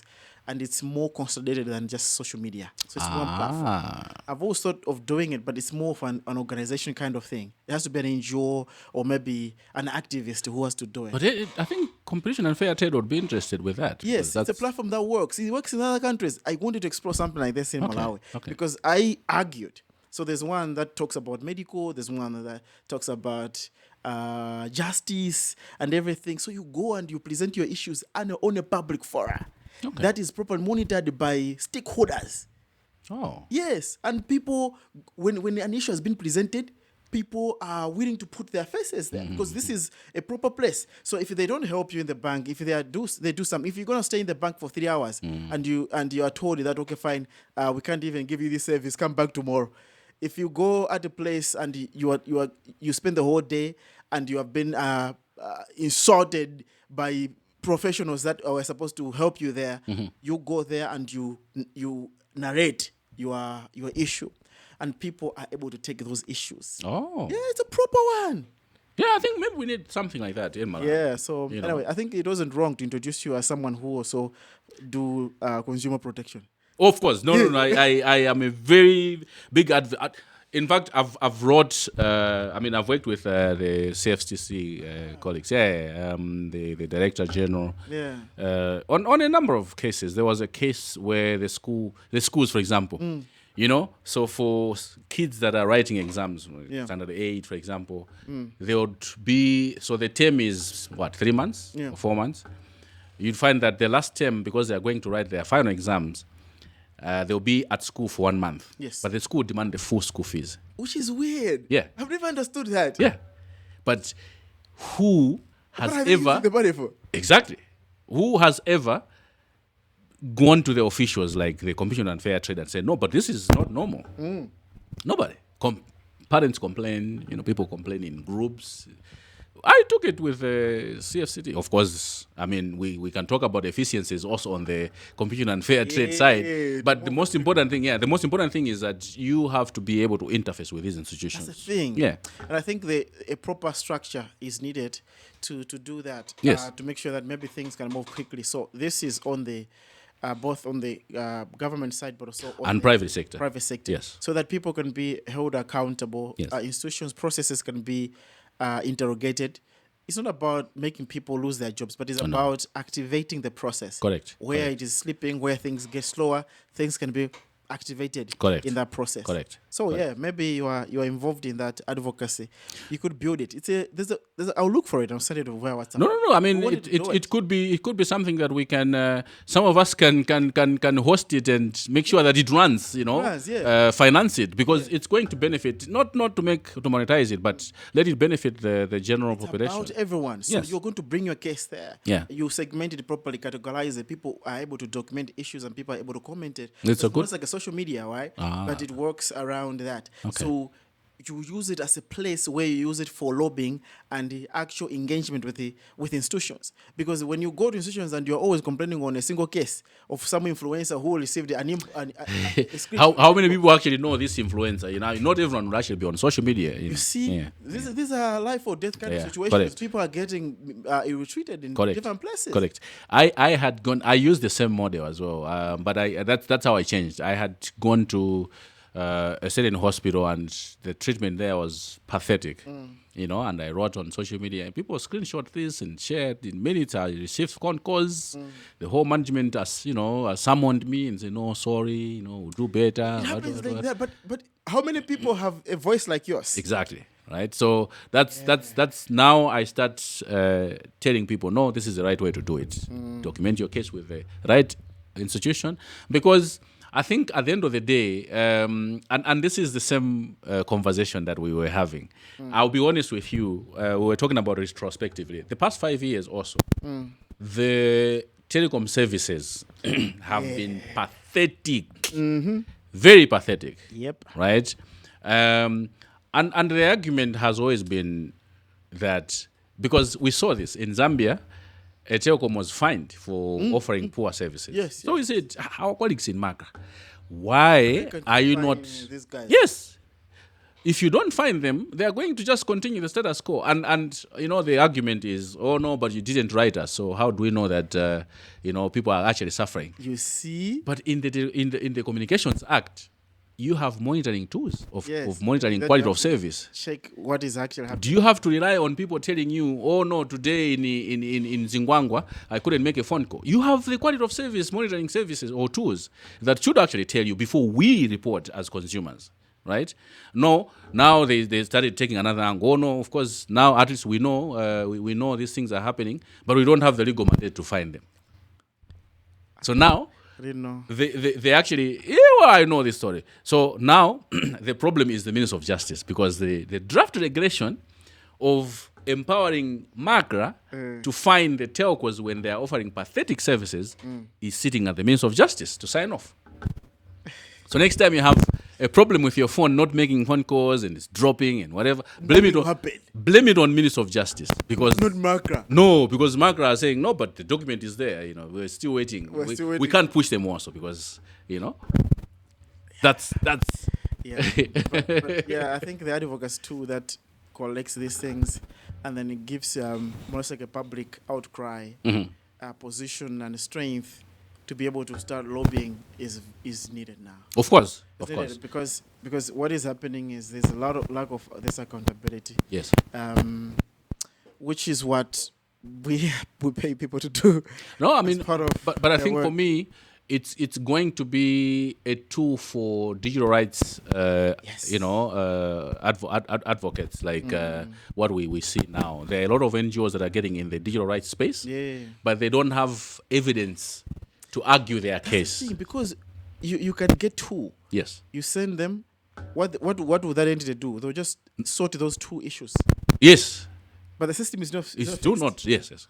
Or they just make you feel happy. Like if you've lost your data, like, oh no, we'll give you back your data. If someone has assured me that from here to Blantyre, I have 4G dedicated, and everything is right. They don't tell me that, okay, on this one you're gonna lose it or whatever. And I'm on an interview while I'm traveling. If that connection doesn't work, I should be able to sue them to say, no, guys. Correct. I lost an opportunity. Yeah. Or maybe I was negotiating a deal or was supposed to answer to something. But you guys, you promised me. And your promise you didn't keep your was never given. So I think explore this because it's going to be powerful. I know organizations that would ride on this because things are changing right now. No, there are a lot of them. The funding terrain has moved from human rights A, human rights B. Now it's moving on to things. So many organizations are looking for opportunities to do. I think it's a good tool which can be used for public and even private sector. Yeah, well. Everyone can use it. Yeah. So at least it becomes a place where you can bring evidence to deal with things. Because Correct. I remember there was a time I used to do I was podcasting under Podcast Malawi, and I received complaints from people.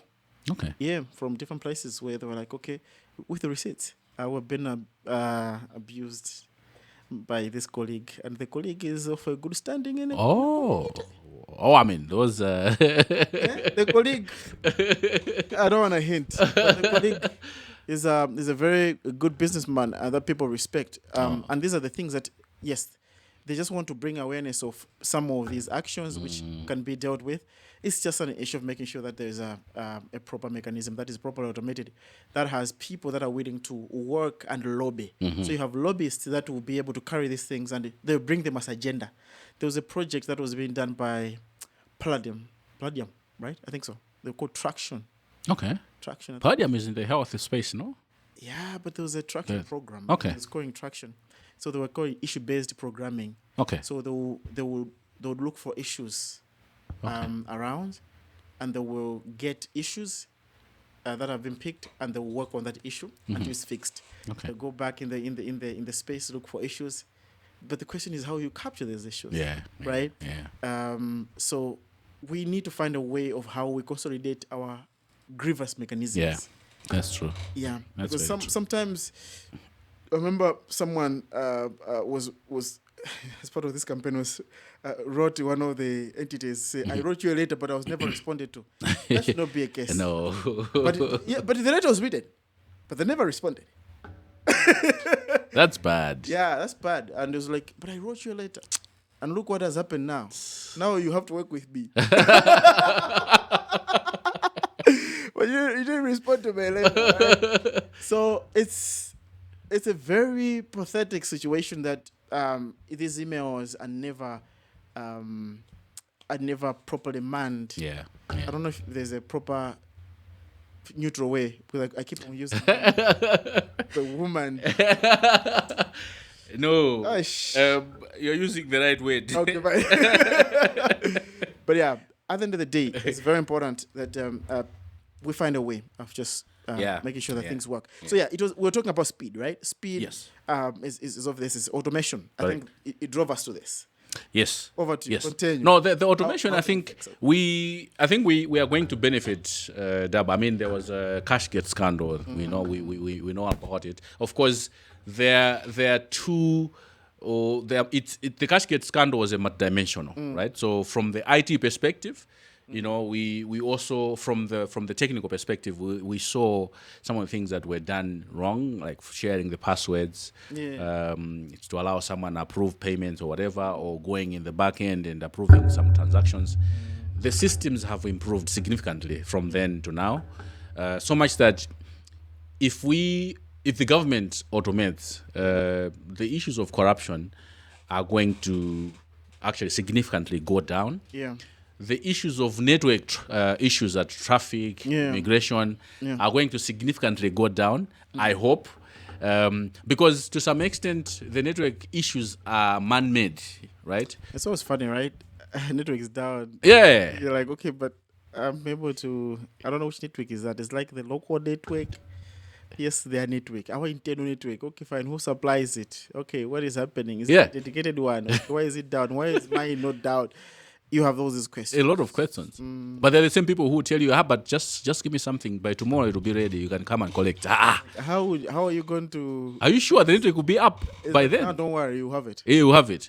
So some of these problems are created because they frustrate the process, because they can also benefit from the chaos.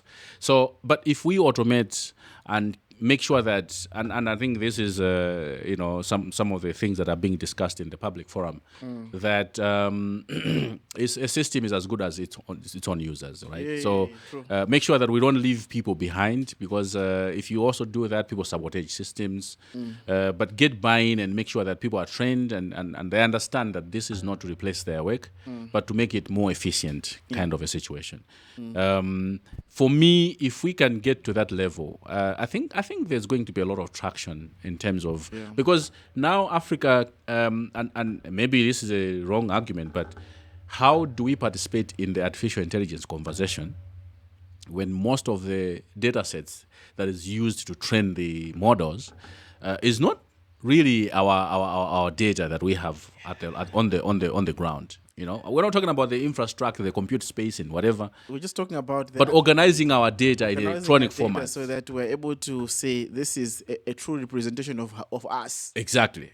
Now let's train the model based on the agricultural productivity of 1948. Yes. All the way to where we are. Yes. Right? What are the trends? What are we learning? You know, all these sort of questions. We cannot do that because our data is in the hard format. Like, these are papers. Let me give you an example, which I've always thought about. Mm-hmm. Do you know those days that we used to write emails? Yes. Where it was us writing emails. Mm-hmm. Because now we're not. I had to actually remember, like, we used to write emails at some point, right? In those days that we used to write emails, we would go there and we would just write. Mm-hmm. So I would have my touch, my signature. Correct. You would feel that this is an African writing this email. Correct. But because we're all using ChatGPT and any of all these chatbots, we are just speaking the same language. It's like machines talking to one another. To each other, yes, correct. Right? Yeah, correct. We are losing that touch, that flavor, that incentive that we have. Correct. That's why we have to be critical about AI, right? And I always talk about this with passion to say, every country has to have their own AI. Let's make sure that we have this sovereign discussion about AI, from data, compute power, and models that we can use. Mm-hmm. With our understanding and our intelligence and our whatever, and be able to learn as well from other jurisdictions and be able to speak with our interest and how we want to approach the world. Correct. I told you, I'm a big believer of sovereignty. On this one, it perfectly fits, and I support. I believe we have to go to this global agenda, globalization, work together, one whatever. Continent that speaks to each other, trade is moving seamlessly, whatever. I'm a big believer of stuff like that, but I'm also a big believer of uniqueness. Correct. Local context is most of these crashes we have, most of the disagreements we have, is because we don't agree. Yes. That's why you will have this kind of situations where you have different regions fighting or maybe not agreeing. You saw in the recent the General Assembly that has happened, what has happened with different spaces, is we don't agree naturally. We have different interests naturally. Technology can unite us, but it will also be another big bomb later on if we don't contextualize it. Correct. I'm a big believer of context. Correct. I'm telling you. Correct. And I think to do that, we need to be coordinated inside. Yeah. So that lack of unity among whether MDAs or private sector or whatever within countries and then within a continent has to be eradicated quickly. Correct, yeah. Correct. And then we start moving. Correct. I'm telling you, I don't know. No, I mean, I think what you're saying is, for me, at the end of the day, if we don't contextualize technologies, we are slowly going to drift away from our cultural values. Yeah. Because if you contextualize it, it means that you can embed the local context, even in the latest technology, in the AI, imagine having a board that realizes that the Masekongonis love to be addressed by their mfundas, good afternoon, Masekongoni, kind of a situation. And this can only be so because you are training such models using the local context that is deep into the fabrics of the culture. It understands the different nuances between the Senas, the Tumbukas, And so, you're not just copying it from the global perspective, but it is able to get down and speak to the local context as well. That's why I feel when I'm talking about artificial intelligence, I always fear of the generation that is coming in because they will not understand our values, right? Correct. So when they start talking to, even now, people are writing documents because we're all writing using the chatbots. Yeah. You write a document that is not even sensitive at all. Yeah.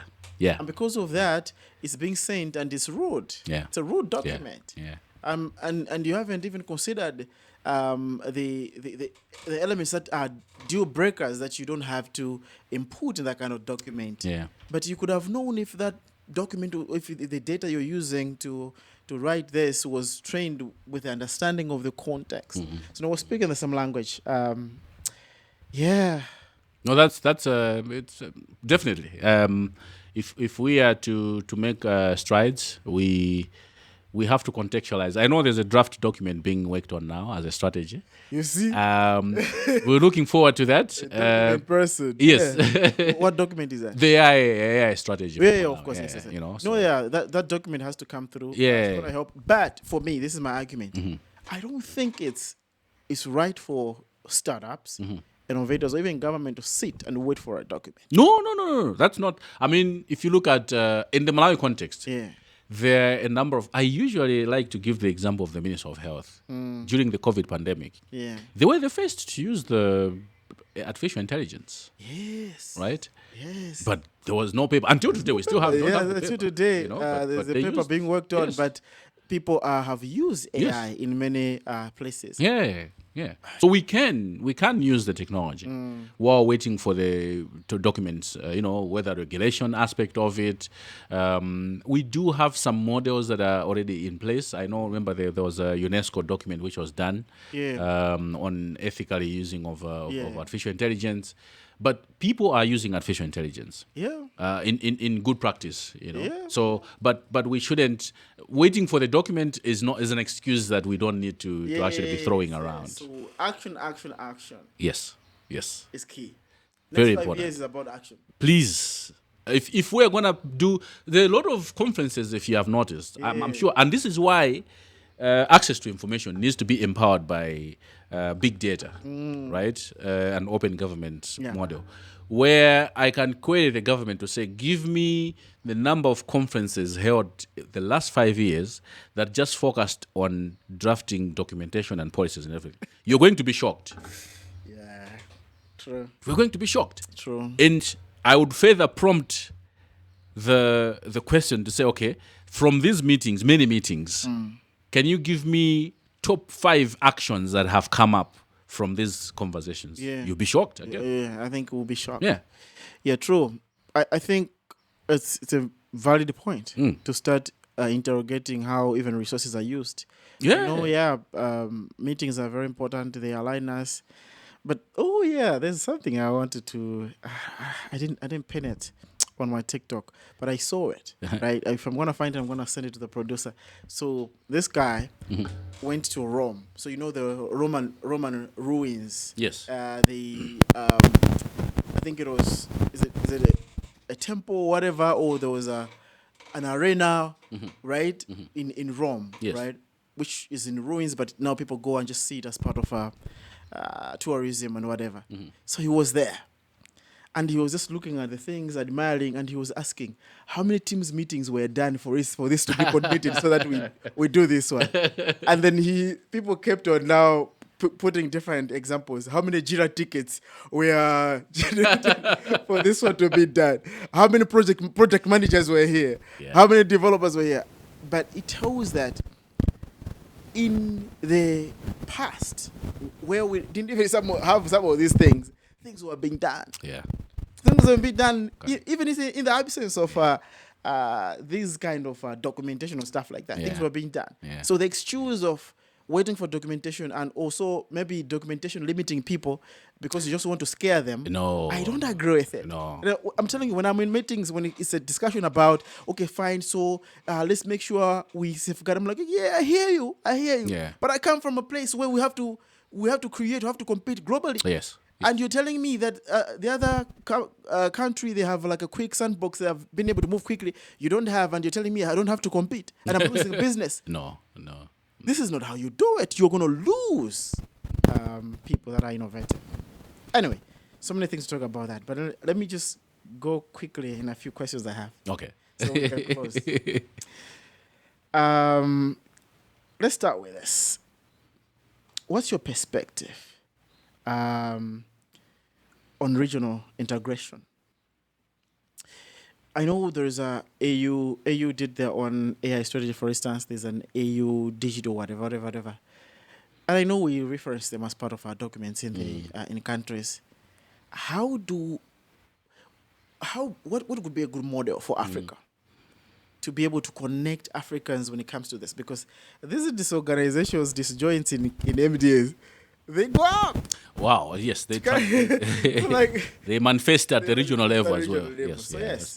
How do you think we could I think it's a big issue because you have on one hand the regional integration is dependent on a number of things. Now this is where actually the documentation matters. The regional integration works on assumption that the countries within Africa have enacted certain laws and regulations, right? So the AU has a data protection model or strategy document that assumes that the countries within Africa are going to have frameworks that would enable. So, for example, if you have a KYC data in Malawi and you want to open a bank account in Uganda, right? Because this is Africa, and they are all drafting their data protection acts based on the model that's been set by Africa Union. The assumption is that you can port your data to Uganda, so that you don't have to submit the same data. They can have the same data.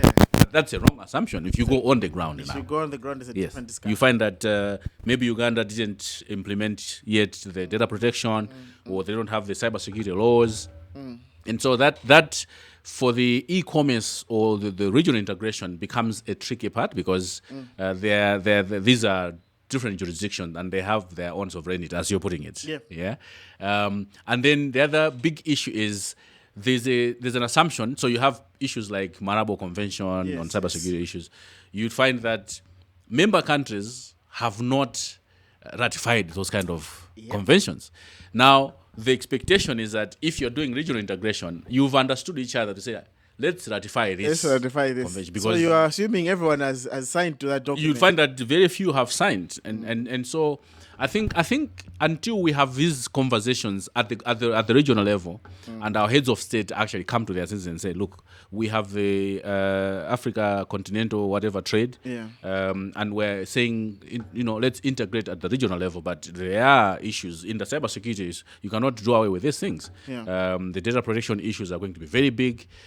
We need to make sure that those, for the member countries that have not yet enacted such kind of laws and legislations, I think it's important that they are put in place so that then when you're talking about the integration, from the legal perspective, the African citizens are protected to do business online with each other, and that you can take a legal remedy should anything happen in those kind of. Yes. I agree with you. Yeah. I think there has to be that kind of layer at that level. Yeah. Okay. What do you think are the 3 key enablers for Africa's digital transformation for us to actually be able to experience the beauty of digital, right? What are the 3 key enablers? Are you sticking to power? I'm sticking to digital literacy. Digital literacy? Power, of course, is going to be there. Okay. And affordability. Yes. So literacy, power, and affordability. So affordability could be the issue of the device affordability. Yes. Could be the issues of the data affordability. Okay. So at least you have it.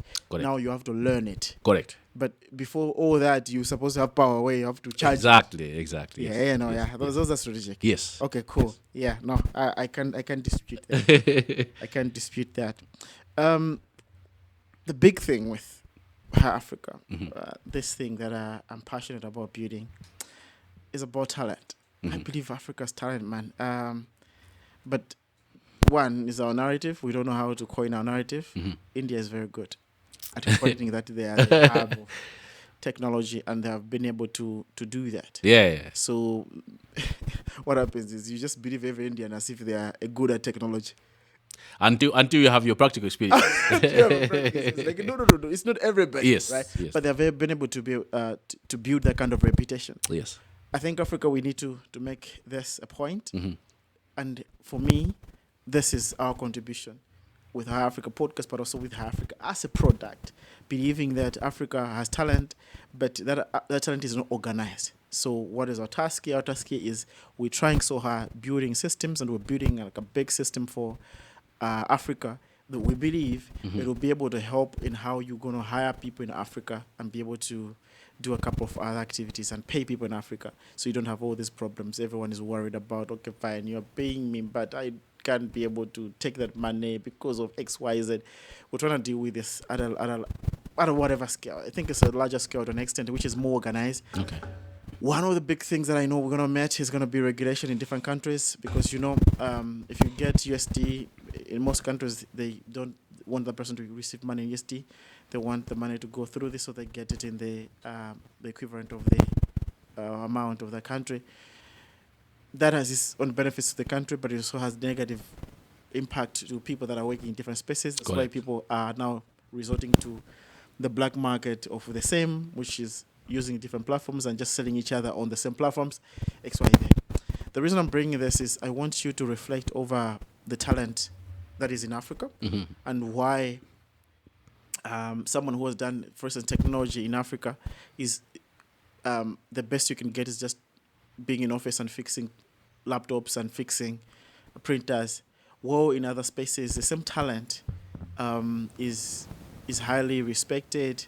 Not that you're going to get a job, but the pathway to success is there. It's clear. Unlike in different spaces where you're just taken as someone who's going to be entering data at a place. I want you to see, to reflect over the challenges of African talent and why is not on the global map and things we need to start doing to be able to do that. Ours here is this awareness. I want you to, of course, under the product of building, but I want you to also reflect over that. Yes. Because this is a painful thing for me. I'll tell you.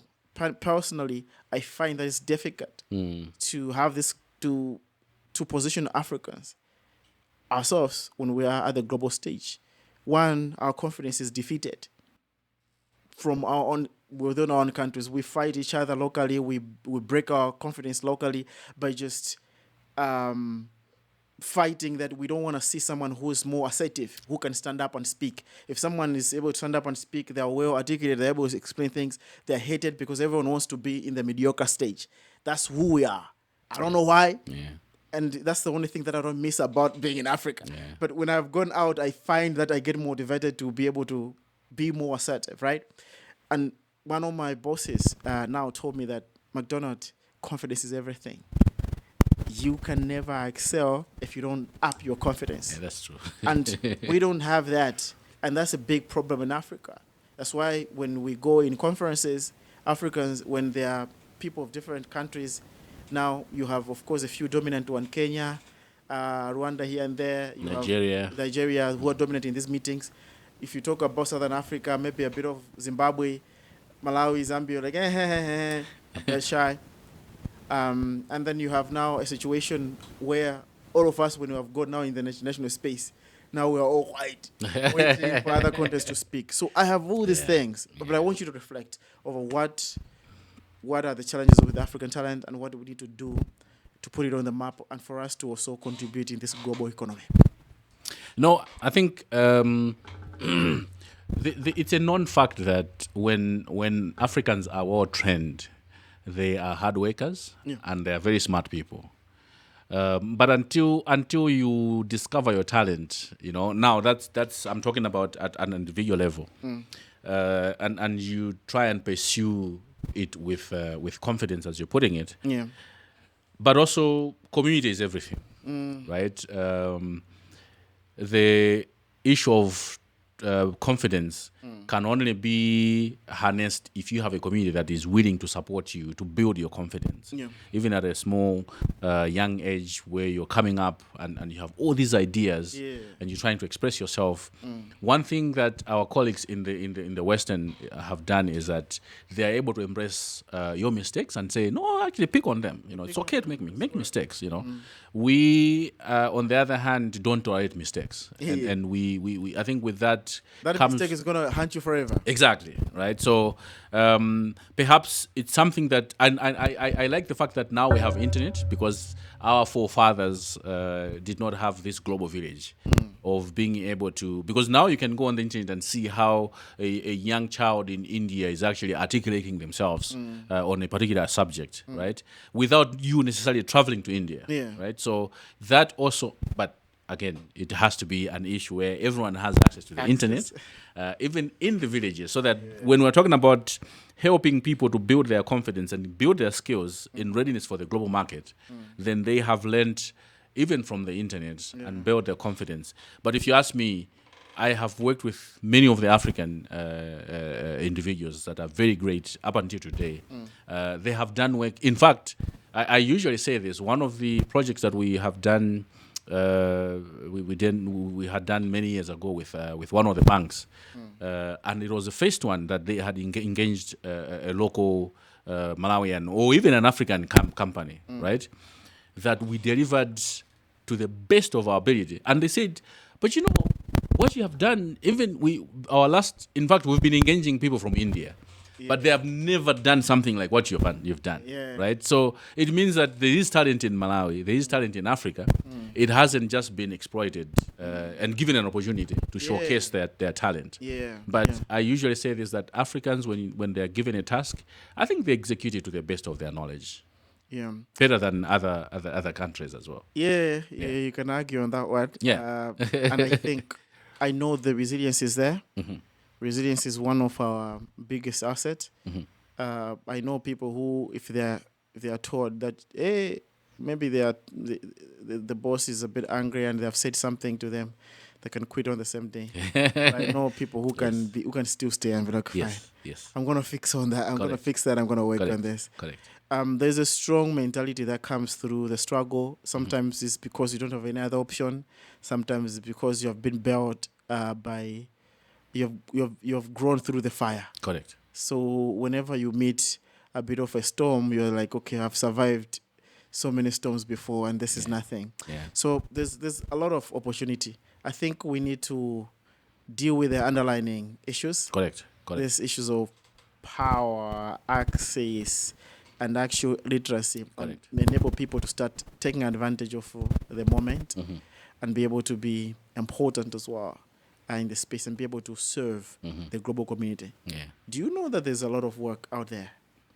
A lot of work, vacant posts in different places. People that are messing up opportunities because the employers in different places they don't have a choice. They don't know anyone else, so they will still work with them. These things are there, but of course so need to change when people start accessing talent from different places. It's not easy, but there has to be a lot of work in Africa to make sure that we fix this whole regulation issue, allow people to start having that kind of access to receiving money properly from different platforms where they work and be able to enjoy that money. Imagine if people were told in Malawi, for example, we're told, if you're going to work on Upwork, for instance, and you get your money, we're not going to change you in 1,751. We're going to change you at 2,500 kwacha, just because we want to encourage you and we want to get the dollars. How many people will start working? Of course. I will. See? So what I'm saying is there have to be some deliberate efforts and encouraging a new crop of people that will not just look at working around here, sending produce to different countries and getting bad deals, but to be able to work global as well, under supply chains, under technology products, and be able to do marketing and whatever, and be able to get a lot of money from those spaces and come in the content, which is what we need. I'm a big. You speak with passion. Yeah, I'm passionate about this. on the topic. Yeah, because I feel like, I think sometimes I started thinking about this very late in my career. Okay. I feel like if I was very passionate about learning the global business and the global market and understanding in more detail, I couldn't have wasted my university years. I could have built. But anyway, we have a role to support the next generation to understand that you don't have to be local, be global in your mindset.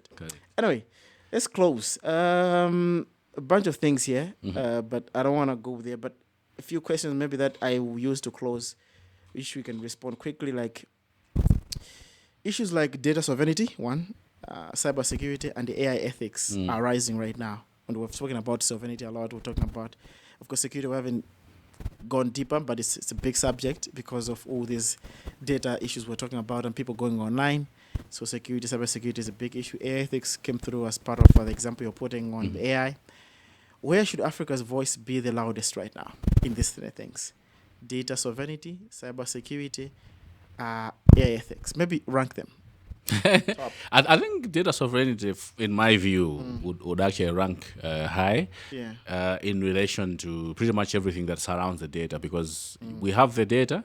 Now we want to use this data for for training of the models in the artificial intelligence space, but also to make sure that this could be personal data or could be sensitive data, and then also obviously issues of cybersecurity around this data that we have. So the sovereignty of the data for me is paramount, and everything else surrounds it. Yeah, the sovereignty of data is key. Yeah. All right, cool. I agree with you. Give me a picture right now. I want you to give a picture. So I usually ask this question to most of my guests. I want us to picture the future of Africa. So I want you to what does Africa's digital economy look like in 2035 if we get things right? So 2025 is going to be 10 years from now. From now, yeah, correct. Yeah. How does the digital economy of Africa look like in 2035 if we get things right? What are we going to have? Wow. I think we're going to see a more integrated Africa than we are today. We've already started seeing things like PAPS, the Pan-African Payment Platform, that is somehow revolutionizing how other countries do business with other African countries. And I think 10 years from now, I see that there's a project that the COMESA is doing in the COMESA region for the payments as well, to try and localize. So there's a lot of efforts towards integration of the African countries, and I think 10 years from now, I am picturing a farmer from Karonga being able to ship their rice to Ghana and receive their payments instantly. That is the Africa I see in the next 10 years, where things are just moving smoothly. Yes. I think the logistic aspect of it are going to be the biggest determinant. I mean, other countries are already refining on that space, because shipping rice from Karonga, it means we have a flight either in Karonga Airport that was under renovation, I think, and come into Lilongwe and immediately, whether to Addis Ababa or wherever, but get to the final destination, and the payment done to the farmer right away. Amazing. Yeah.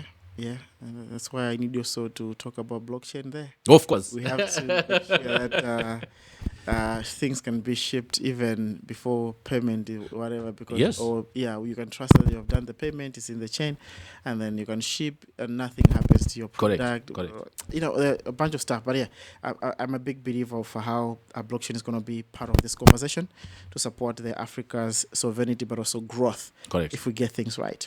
Lastly, what's your final words? Now you speak in different engagements on different subjects. The IGF, which you haven't spoken about, but I know you have spoken about internet governance for some time. Afrinic, you have been involved in this kind of discussions. The ICANN as well, this kind of discussions. You're a very important person to the country. I wonder why you were never picked as the advisor. I'm never a serious person. No. Why is it there? No, but I usually say, you can advise on an official capacity. And an unofficial capacity. But you can also advise on an official capacity. And that's, I think I have done the latter in quite a lot. Which I know you do. Yeah. But all I'm saying is, it's funny that people that are given those kind of roles haven't traveled as much as you have. Every time I look at your WhatsApp, Facebook, I see you're in Japan. You're speaking at this conference. Oh, you are there. You're speaking at this conference. It's because, well, so... But these are things that we have to embrace. No, it is. Young people that have to be put on the forefront of people that are doing things. Not people that claim that they do things. It is. I think, I'll be honest with you, in Malawi, the aspect of envy, for example, is nothing you shouldn't take away from the equation, right? So people sometimes often confuse your advice with you competing with them, right? But I'm a big fan of competition as well. Well, I mean, some people don't like they don't want you to take their limelight. But I mean, for some of us, we're better off in the. Vincent also is Vin is. I told Vin, come on, just go in the front. No, we like being in the back end and say, I don't know. So there, when you go, just do X, Y, Z. Yeah, and there's a reason. I usually say this many times. There's a reason why famous players in the world have a coach. They're already very good at what they do, but the coach is just there to make sure that they are disciplining some aspects. But at the end of the day, the one that is famous is not the coach. If they score a goal or whatever, it is the player. The player. I think the sooner most of the young people that are called to save, and even the bigger people that are in these roles, understand the aspect of soliciting advice and making sure that they are doing things based on what the grassroots are saying, are going to excel in one way or the other. I agree. Yeah. I agree. But I still say, is your appointment coming? Oh, wow. No. Well, I can be an advisor here. Hi, Africa. Are you implying that you're working on something? No, I think I was thinking about a board for Hi Africa, and I was thinking about someone from your office. Oh no, of course, definitely. Yeah, so definitely. I sit on many. Power Pay. You're so part of that. Yeah, we'll talk. Because I have some. I wanted to make sure that at least we get advice on a bunch of other things. Okay. Yeah, because we're going to be scaling so many soon. We have launched something, but also launching so many products. Okay. So we want to make sure that we don't step on people's... Of course, the board is like, no, slow down. Take it easy. But I'm bringing the board when I've already made a mess. So that you'll be like, okay, fine, you have done it. So, okay, how many users do you have? Okay, let's find a way around it. Because if I tell you now, I'll be like, oh no, that's why compliance. I'm like, nah. Okay, fine. Let's close in this way. With all your experience, man, what's your advice? So I want to categorize this advice in different tiers. One, advice to government in Africa, and what they need to do. Two, advice to young people that are building, that want to grow in this space, and they want to be like you, because I've seen you in different places speaking. So what's your advice? Wow, that's... I think, so to the young people first, I have recently gone back to the community. So what I'm trying to do is I'm working with the young people and trying to mentor them in the issues of the diplomacy, the intergovernance issues, how they can take some of the voluntary roles at the global level. And I'm happy to say that one of the young people that I had been mentoring and empowering spoke in Norway this year at the global IGF, at the global stage. And she was from Malawi. She's from Malawi. And so that is number one. Number two is obviously for young people to be able to have patience. I think patience is something many of us don't have. But if you have patience and learn and take your time to master whatever you're good at, I think there's no limitation, in whatever you can do. To the African governments, I think it's high time they listen to the voice of the young people. They are in majority, and I think the young people are speaking. The young people are demanding for things to be done in a certain way, and I think it's only important that the African government listen to the voice of the young people and draft policies around addressing those key pertinent issues. Yeah. Amazing. Oh, you have spoken on safeguarding young people and making sure that they are part of the agenda. Yes. Amazing. Yes. No, thank you so much, man. I appreciate for you spending this time to have a chat with me here and talk about all these things. This is good. For me, I call it digital archive. No, so I want an episode where Vincent is going to be here, and we can bring. I think just don't script it. Okay. Let's just throw in the conversation and see where it's. Okay, fine. Yeah, so I can do that. Yeah, I can bring. It'll be nice. I can bring you. Maybe even Brian. Yes, I'm Brian. Yes, you three guys. Yes. Okay, fine. Yes. Let me talk to my tech team. Or maybe we can also throw in a lady there with a Rachel Swande, just to make sure that we are gender. No. The moment you do this, you're. Yeah. So just to make sure that we are gender balanced. It was a dictation. No. Just to tick the box. Okay, but I hear you. Yeah. I agree, and I think But that one is going to take 5 hours. We can, so we can be doing it in. It's going to be a series, right? Yeah, so we can be doing break it. Down Malawi. Yeah, that one maybe we can even start from the time that Malawi got independent. Exactly. Look into the developments of technology up to now. Yes. And look into what is happening. Are we doing enough? And look at maybe even the kind of investments. So people can come back, can come to that episode where they have written their notes on the subject matter. So questions can be maybe guide us. Beforehand. Yeah. And you guys are ready to set it up to do it. Yeah, I like it. Yeah. Sounds cool. Nice. Oh yeah, let me talk to Rachel. It's been a minute, so I'm gonna talk to her. Okay. Check with her. And then do that. It's gonna be that one is gonna be a power. Of course. I'm gonna be here. I'm moderating this session. Yes. Okay, fine. I hear you, colleagues. Yes. Yeah. And I know Brian is going to be banging the tables. Yes, because Brian he's like pissed as more than some of us. No, Brian is passionate about this, and sometimes he's angry that we're not moving fast enough. Correct. Yeah. I'm also that person. I'm just doing it in a different way. Yeah, but anyway, let's close, man. Thank you so much for coming through. No, I'm so honored for you to be here. Always wanted to have you around. Ever since 2022. Yes. People don't get it. It's been long coming. I've always wanted to do this a while ago. But that's true. That's very true. Yeah. Anyway, I think key takeaways from this one, a bunch of them, but I think one of the things that is key is that Africa's talent. But we must close some of these challenges internally and make sure that we are able to move and invest. Also, we have to also invest in the digital inclusion. But also be able to position ourselves globally. One of the key takeaway is action, action, action.